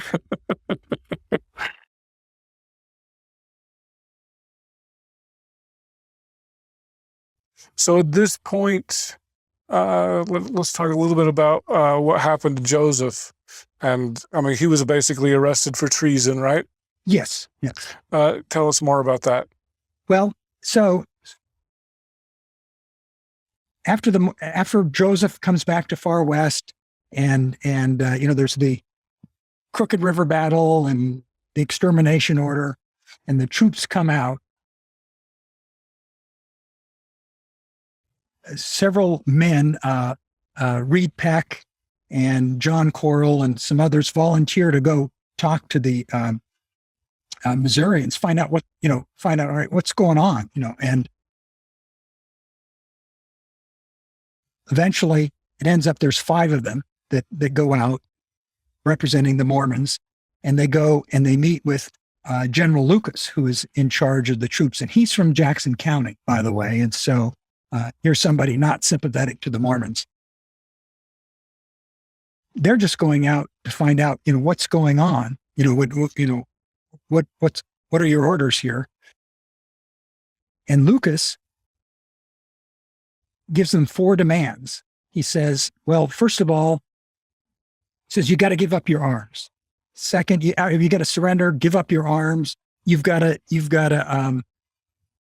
surrender all of the people who were involved in the Crooked River battle, because a Missourian was killed. And so these were state troops. And so we're going to, we want to prosecute these people, and you got to give your leaders to be given up as well. And then get ready to leave the state. And these 5 men, the Mormon men, well, wait a second, you can't make us give up our arms. You can't, and he says, I think I should have looked this up before our discussion here, but I think he gave him, he's like, you've got 30 minutes. He says, to agree to this, he says, if you need more time, then what you have to do is you have to give up these 5 men as hostages. And he names Joseph Smith and Sidney Rigdon and Hiram Smith and Lyman White and somebody else. He says, you got to give these people up as hostages. So while you make your decision, then at tomorrow, and then you have till tomorrow. And he says, if you want to fight, you get your hostages back. We'll give you back Joseph Smith and you can fight. but otherwise, but you've got to do that now because I'm going to attack in 30 minutes. So these 5 commissioners, as we call them, they were negotiators, whatever you want to call them. They didn't negotiate. They were just given an ultimatum. There was Hinkle and W.W. Phelps, John Corrill, Reed Peck, and a man named Morrison. Arthur Morrison, I think was his name, were the 5. So they run back and they've got to tell Joseph all of this stuff. By the way, it is Joseph in charge, by the way. They've got to tell Joseph. All right. And so there's some discussion.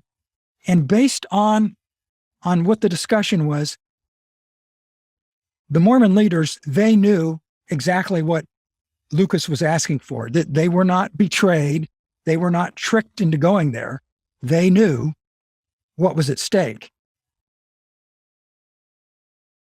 The only thing that they didn't know that conflicts with what these 5 men later, when they talked about, what happened and what Lucas talked about, the only difference was that apparently Joseph and the others, they thought they would be able to go and negotiate with Lucas about these terms. And that appears to be their what they thought. But in any case, they didn't have much time. Lucas was already, while they're doing this discussion, Lucas was already setting up his cannons and his troops and lining them up. He was ready. He was going to attack. And so I'm sure these commissioners, these 5 men were saying, come on, you got to, So the 5 men go, the hostages go out. And again, they knew they were hostages. People back in Far West knew they were hostages, that is to be released the next day if they wanted to fight. So they go out there. And Lucas doesn't negotiate with them. He just, immediately, all right, you're my prisoners. You go sit over there, and they don't get to talk to anybody.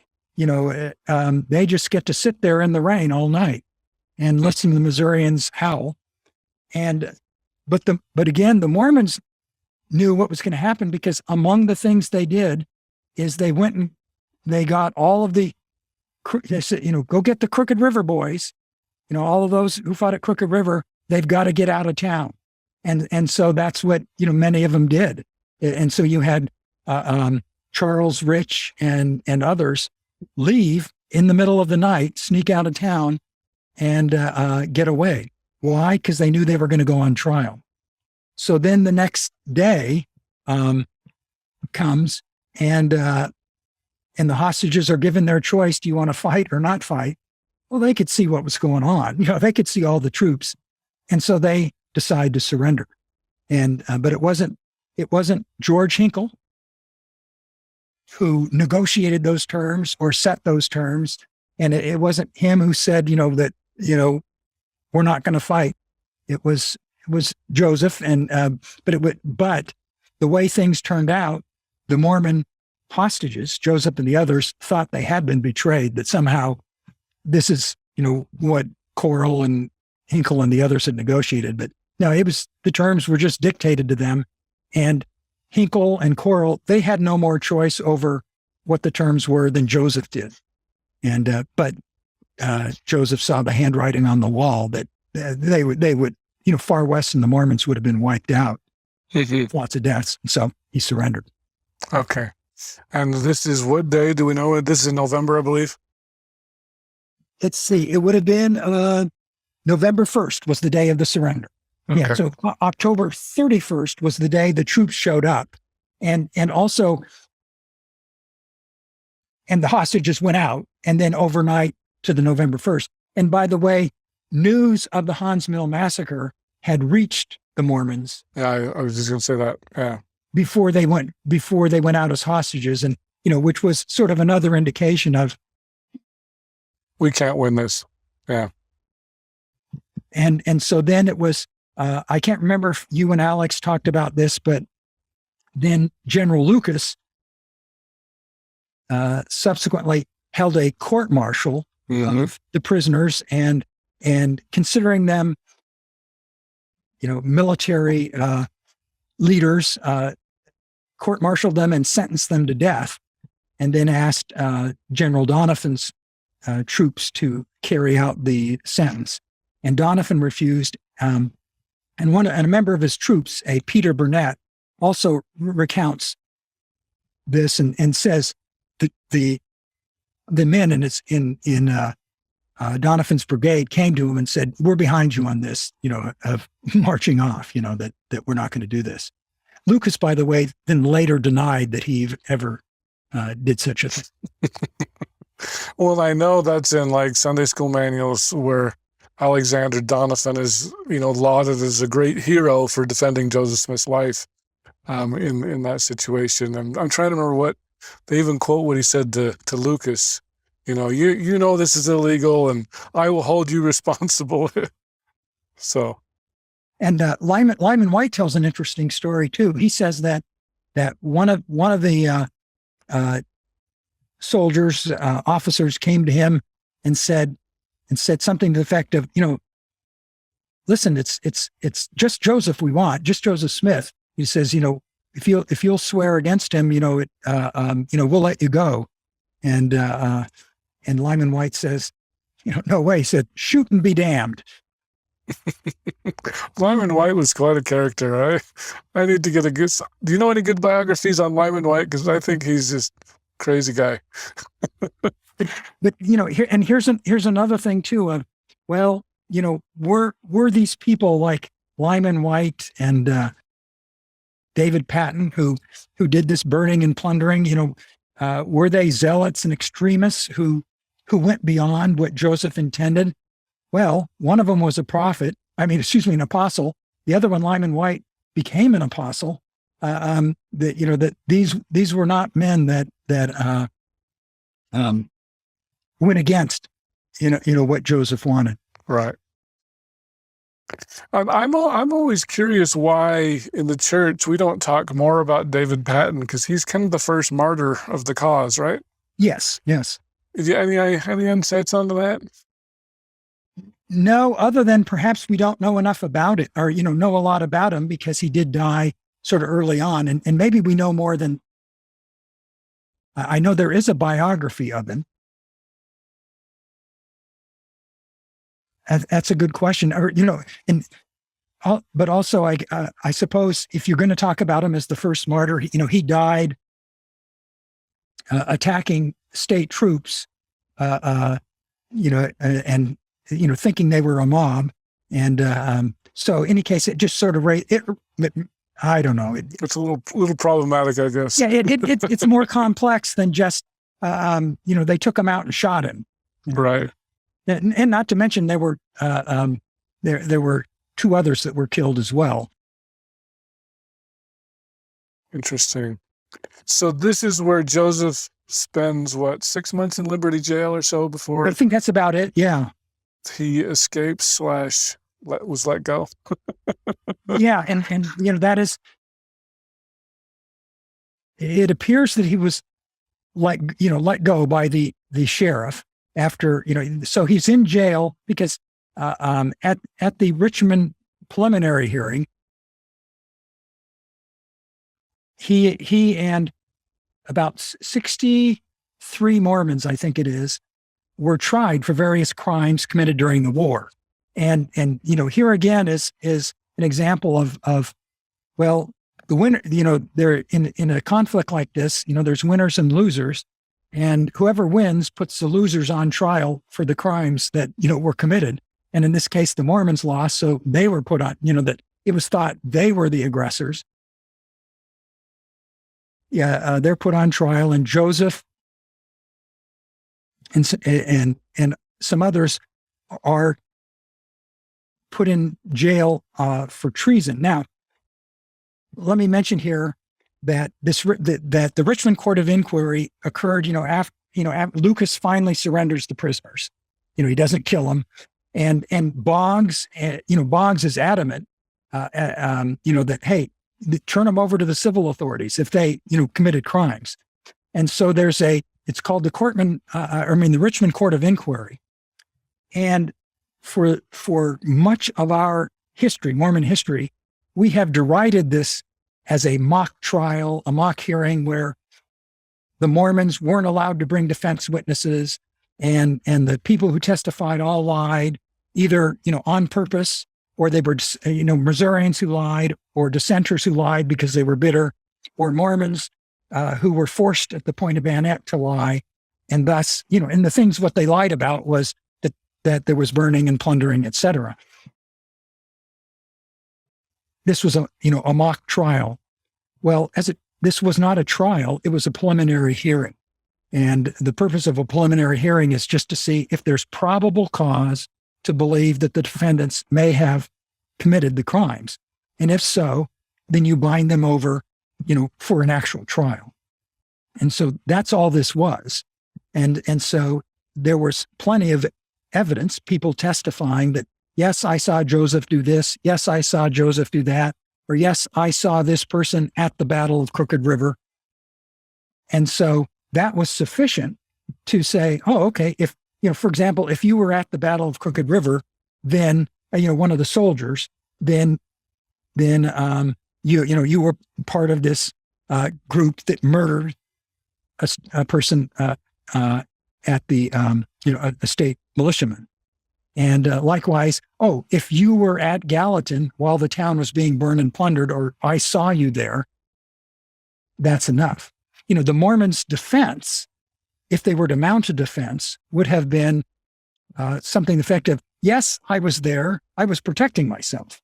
Yes, I did this. It was because I was being attacked, or we thought we were going to be attacked. And so these are legitimate defenses, but you don't put on that defense at a preliminary hearing. Because in fact, if you were to say that at a preliminary hearing, the judge would say, oh, okay, so you were there and you did shoot, or, you did do whatever. Okay, that's up for a jury to figure out, were you justified or not. So the Mormons did actually bring 7 people who testified, and they testified to very specific things like, no, he didn't have a clock, or I heard Samson Abard say he would lie. 3 people testified that Lyman White never left his house at Adam-on-Diamond, which is really rather strange because he did leave his house at Adam-on-Diamond, but they testified that he did not. And Lyman White initially swore that he never left his house, though in a later testimony he said he did. But in any case, so this Richmond hearing has kind of been misunderstood. It was just a preliminary hearing to find out if there was probable cause to bind the defendants over. And so based on you can read the testimony, based on my reading of the testimony, the judge committed the Mormon defendants according to the testimony that was against them. And so as it turned out, he released, I think, 29 of them. So almost half just got released saying, no evidence. And then five of them who were had probable cause for treason, which included Joseph. They were not allowed to post bail, and those who were involved in the Crooked River battle were not allowed to post bail because there was a murder involved. So anyway, that backed up to then. So Joseph. That's why Joseph was in Liberty Jail, was because of the testimony of him saying, he was prepared to march against the state, that he didn't care if state troops, that came against him, that all the militia was a mob, etc. This was interpreted as possible treason. So he goes to Liberty Jail. Then he and fellow prisoners are taken up to Adam-on-Diamond, Gallatin, for a trial, a grand jury hearing, essentially, again, just like a preliminary hearing, and they get a change of venue to a different county. And so it was while they were being transferred that the sheriff in Davies apparently let them go. And some people there's some testimony, people said, oh yeah, they saw that sheriff up in later in Nauvoo collecting his bribe. And so a question has been, well, did some people have, argued, yeah, the whole state was in on letting him go. They just wanted to let Joseph go. And, they saw that they had really messed up and just wanted to be done with the Mormons. Whether that's true or not, I don't know, because when the sheriff came back to Gallatin, he apparently was ridden out of town tarred and feathered and ridden out of town on a rail because they didn't like the fact that he had let Joseph get away. And then later, Missouri did try and extradite Joseph and Lyman White and some others. So you think the sheriff went against the state government in letting Joseph go? I don't know. I haven't found any evidence that anybody in the state said, yeah, let him go. It's been more of our surmise that, yeah, they probably were glad to be rid of him. And sorry for, because it made the state look bad. And I don't think, and I think that that's a legitimate interpretation, though I could also just interpret it as this guy let him go. And as far as the state was concerned, it wasn't worth the trouble to try and go get him, for and for those reasons is it just makes us look bad. But they didn't let other prisoners go that were in Boone, I think it was Boone County, that were on trial for murder, though at least one of them escaped. Parley P. Pratt escaped, and another guy, Luman Gibbs, was let off for lack of evidence, and so was a third person as well. So as it turns out, no Mormons were ever convicted of crimes during the war, which I would say is fair, even though they were, in some sense, they were guilty of certain crimes, you could argue. But on the other hand, so were many, many non-Mormons who were never even brought to trial. It was just assumed what they did was necessary and justified because of the Mormons' aggression. So like with the death of David Patton, I guess the state troops are just claiming, well, self-defense, and that's sorry David died. Because he attacked us. Right. Okay. So there was a movie back in, I believe it was 2019, called Out of Liberty. Did you by chance see that? I know it was here in Utah, but I'm sorry, I did not. Yeah. Because I'm trying to remember, I think it was the John Whitmer Historical Association. I had just seen it. So I think it was like September of 2019. It was right before COVID hit. And Alex Baugh, I was surprised because I thought the movie was a little bit slow, but pretty accurate. And Alex took a lot of issues with it. I wish you could have seen it because it kind of talks about this whole issue. But in the movie, one of the things, since you brought up the bribe,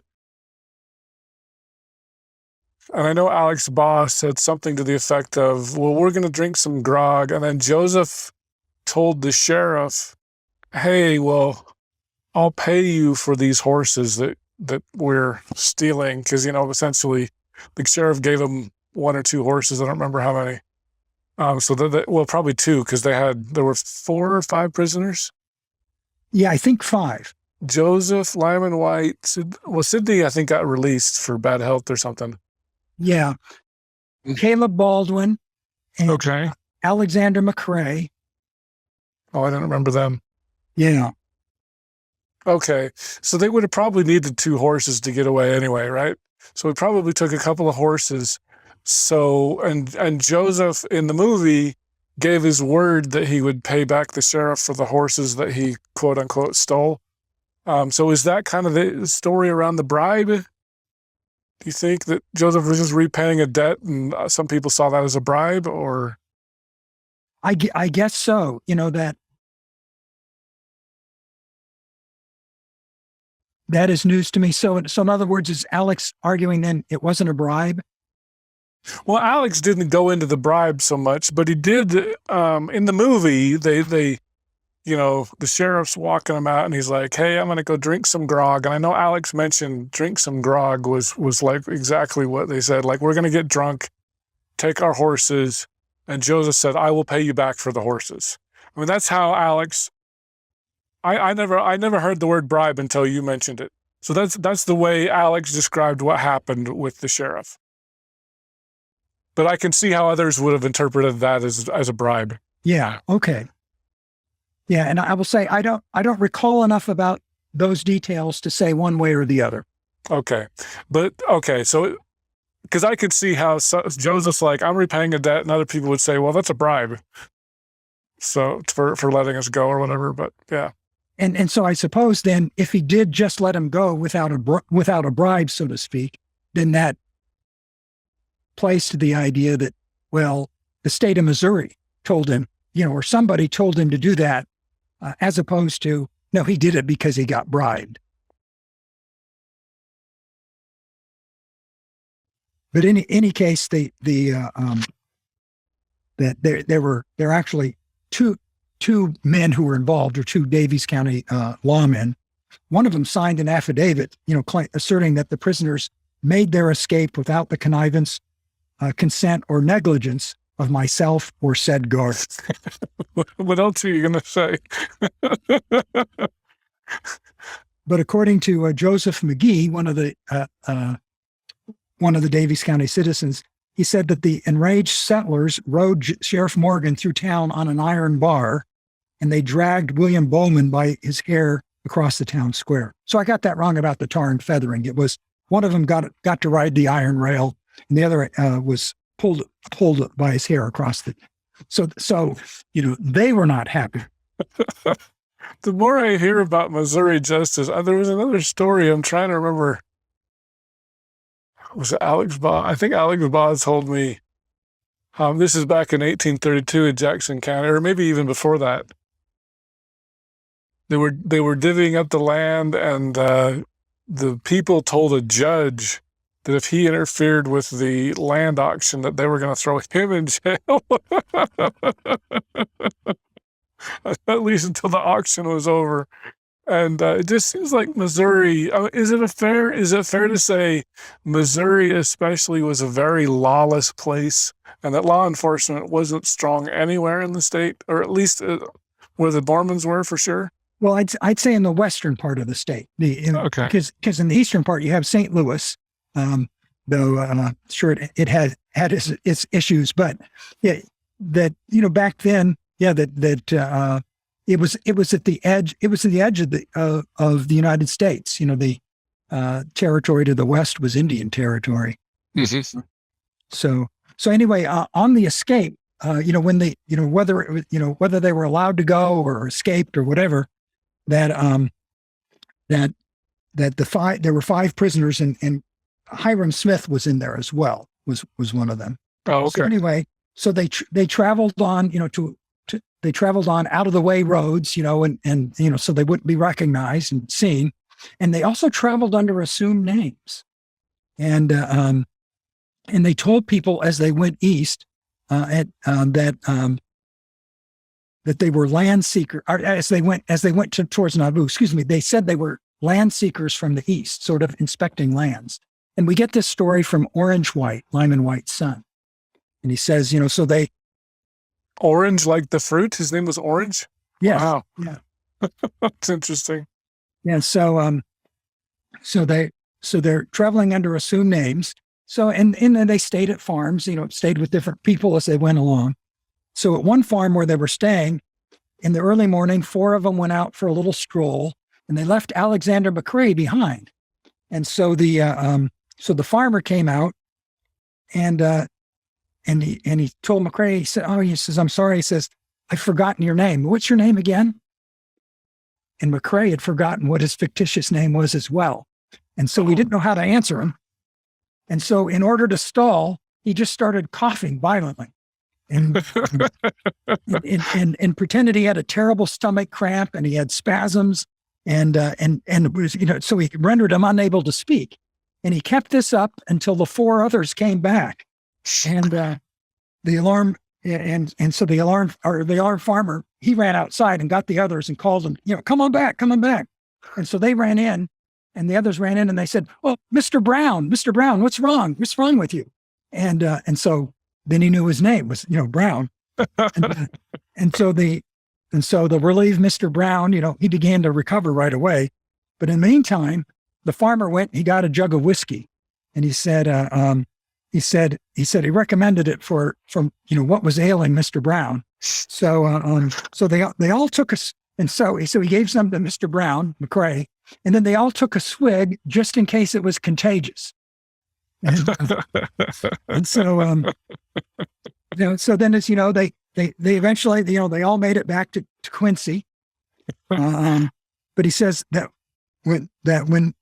after they got back, he says that when any of them was ever offered like a beer or any other alcohol stimulant, they would all say, give some to Brother McCrae first. He has a cramp and he can't tell his name.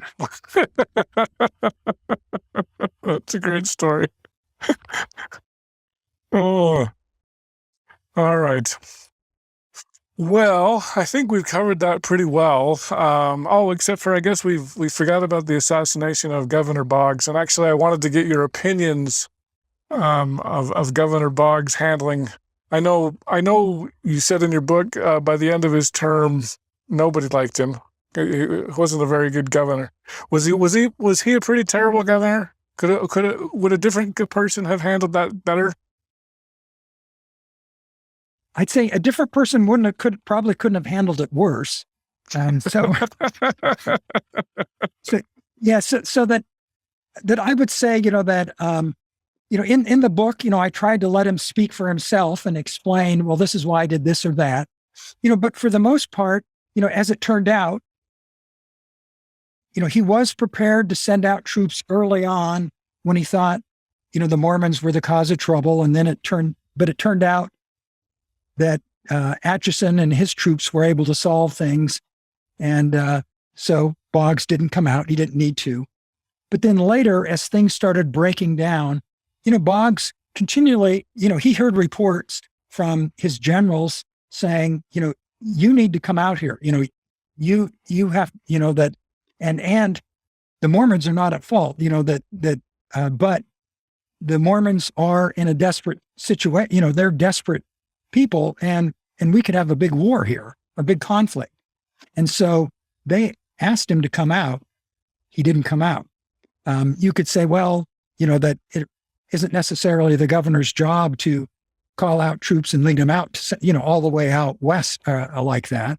But that's what he was asked to do. Then likewise, when DeWitt was besieged and the Mormons asked for help yet again, and he didn't help them. He just essentially, he left it up to local authorities, which in essence was no help. And by that point, he knew it was no help. So yeah. And again, he defended himself by saying, that the local authorities had solved it before, if they could do it again. Also, I think he had become sort of a laughingstock is too strong, but he was criticized and ridiculed when he had first intended to come out. This was a month earlier with troops. He called out troops and they were kind of, disorganized and a lot of money was spent. And then he just said, well, it looks like they solved the problem out there. We don't have to do it. So he's kind of laughed at for wasting money. And perhaps he didn't want to look like that again. But as it turned out, he eventually had to call out troops. And he seemed, he was not hesitant to call out troops when they were against the Mormons. So would you say he was the worst governor of Missouri?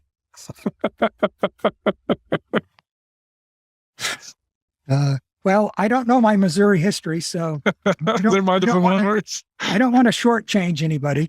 But yeah, no, he was, by the time he left office, he was not popular. No, as it turned out, then he later went to California and he became an alcalde, I think is how you pronounce it, some type of like county leader or something like that. So it's interesting how people like that, he still became a leader, moving someplace else. Though not governor. Though interestingly enough, Peter Burnett, who was a member of General Doniphan's brigade, he went out to California and he became their first governor, the first governor of the state of California. Oh, okay. And he was among other things, he was one of the Mormons' lawyers after the Richmond hearing. So he was at the grand jury hearing in Gallatin when the Mormons were there. Okay. Do you have any thoughts on the assassination attempt on Governor Boggs? Yeah, just based on my knowledge, it's not something I looked into recently. So if there's been recent evidence, I don't know of it. But the evidence seems to be that on the one hand, when you say the attempt, Porter Rockwell was accused, a Mormon, was accused of trying to assassinate Boggs, and Boggs was shot. He was shot, and so Porter Rockwell mysteriously happened to be in Independence at the time, was arrested, tried by a jury, and acquitted. They didn't have enough evidence to convict him, and you would think that this would be a jury that might be eager to convict a Mormon of something like this, but they didn't.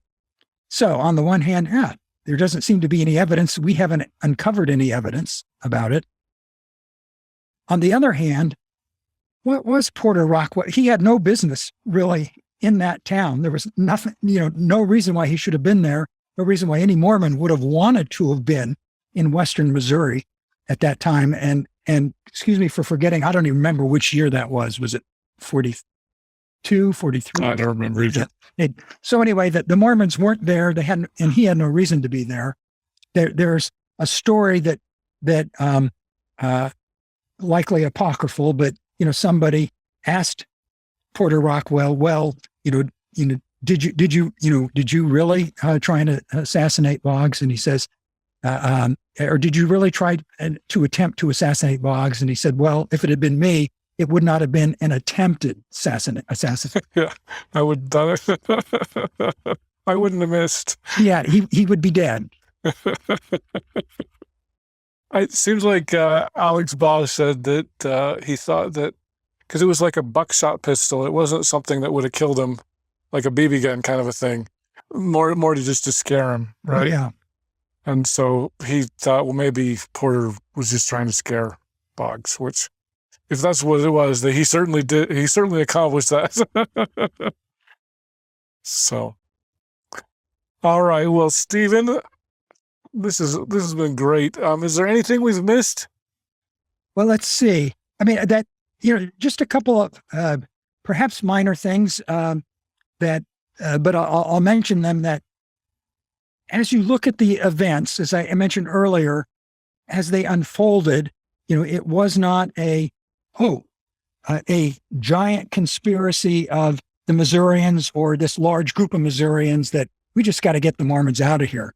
But rather it was sort of one thing after another of each side reacting to the other, each side thinking the worst of the other.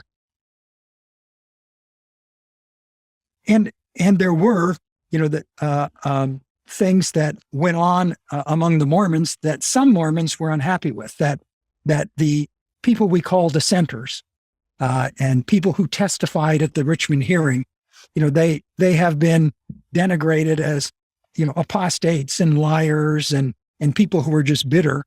But actually, to a large degree, Mormon historians now place a lot of credit, that is, believe, what they said. Now, this is aside from Samson Avard. Avard, that these people are different from Avard, even though they get lumped in as he's a dissenter, they're a dissenter. Well, or he testified, they testified. They opposed Samson Avard. That's why they were dissenters, as they opposed Dantinism. But in any case, one of the things we've learned from these events is there were some things going on in Mormonism with the Danites and other things that we've talked about that disturb dissenters and disturb Mormons. Is we shouldn't be doing this. Another thing too about the Missourians is a lot of them were sympathetic to the Mormons. And it was just, again, as the events unfolded, eventually those Missourians who were sympathetic to the Mormons came to believe that, oh, they are in rebellion, just like everybody's been saying. Or, well, and actually, I take that back. General Donovan, Alexander Donovan, and David Atchison, they did not say they've been in rebellion, just like everybody said. What they said is they've been goaded. They use the word goaded. They've been goaded by mob after mob until now the Mormons have taken up arms and the Mormons have become aggressors. Interesting. It seems like you're pretty fair-handed with this as far as assigning blame a little bit everywhere. I'd like to be. Tell that to Alex. I will do that. So, and by the way, I joke. Alex is. I in preparation for this interview, I reread his dissertation. Oh, okay. And yeah, so there are places we disagree with each other, but they are interpretations as opposed to, I suppose, just outright fictions or something of that nature. And yeah, hopefully he believes the same thing of me. And yes, Steve is he's got his facts right, but we're interpreting them differently. Well, I enjoyed the back and forth. I know not many people saw Trouble in Zion. I thought it was a great movie. We actually had a award activity. Kenny Ballantyne came out, and that was great. And I wish that was still available on Amazon. I guess I have a rare copy now. So how did the people in your ward react to it? They were fine with it. Yeah, I mean they thought it was fair. Because I think Kenny really tried to kind of show both sides, your side, Alex's side, and I loved the descendant of William Peniston on there. That was pretty interesting to see him on there, and some of those Missouri folks. So, and I know Kenny, he's still doing some stuff, but I don't think he's doing a lot of documentaries anymore. But so does he live near you? No, he's in California. He came all the way to Utah for that, so that was kind of nice. So while he was promoting that movie, so I would say go watch it. I'm gonna talk to Kenny and say you need to put that on YouTube or something. Let people see it because nobody can see it anymore. But because I'm pretty sure I was looking at it on Amazon and they're out of stock. I think he's sold out of all his DVDs, but I have one and an autographed poster too. So. Yeah, well, you have a collector's item then. Yes, definitely. So, Steven LeSueur, I really appreciate you appearing here on Gospel Tangents, and I'm going to have to get you to sign my book somehow. We'll figure that out. I'll be glad to. All right, thanks again. I'll sign both of them. All right, thanks. I hope you enjoyed our conversation with Steven LeSueur. Steve, thanks so much for talking to me about your amazing book, The 1838 Mormon War in Missouri. Thanks for listening, and I hope you to continue to enjoy Gospel Tangents. Consider becoming a Patreon or go to gospeltangents.com/shop, and you can get a cool tie, a hat, or even a nice mug. You can also get a sweatshirt. So check it out at gospeltangents.com/shop.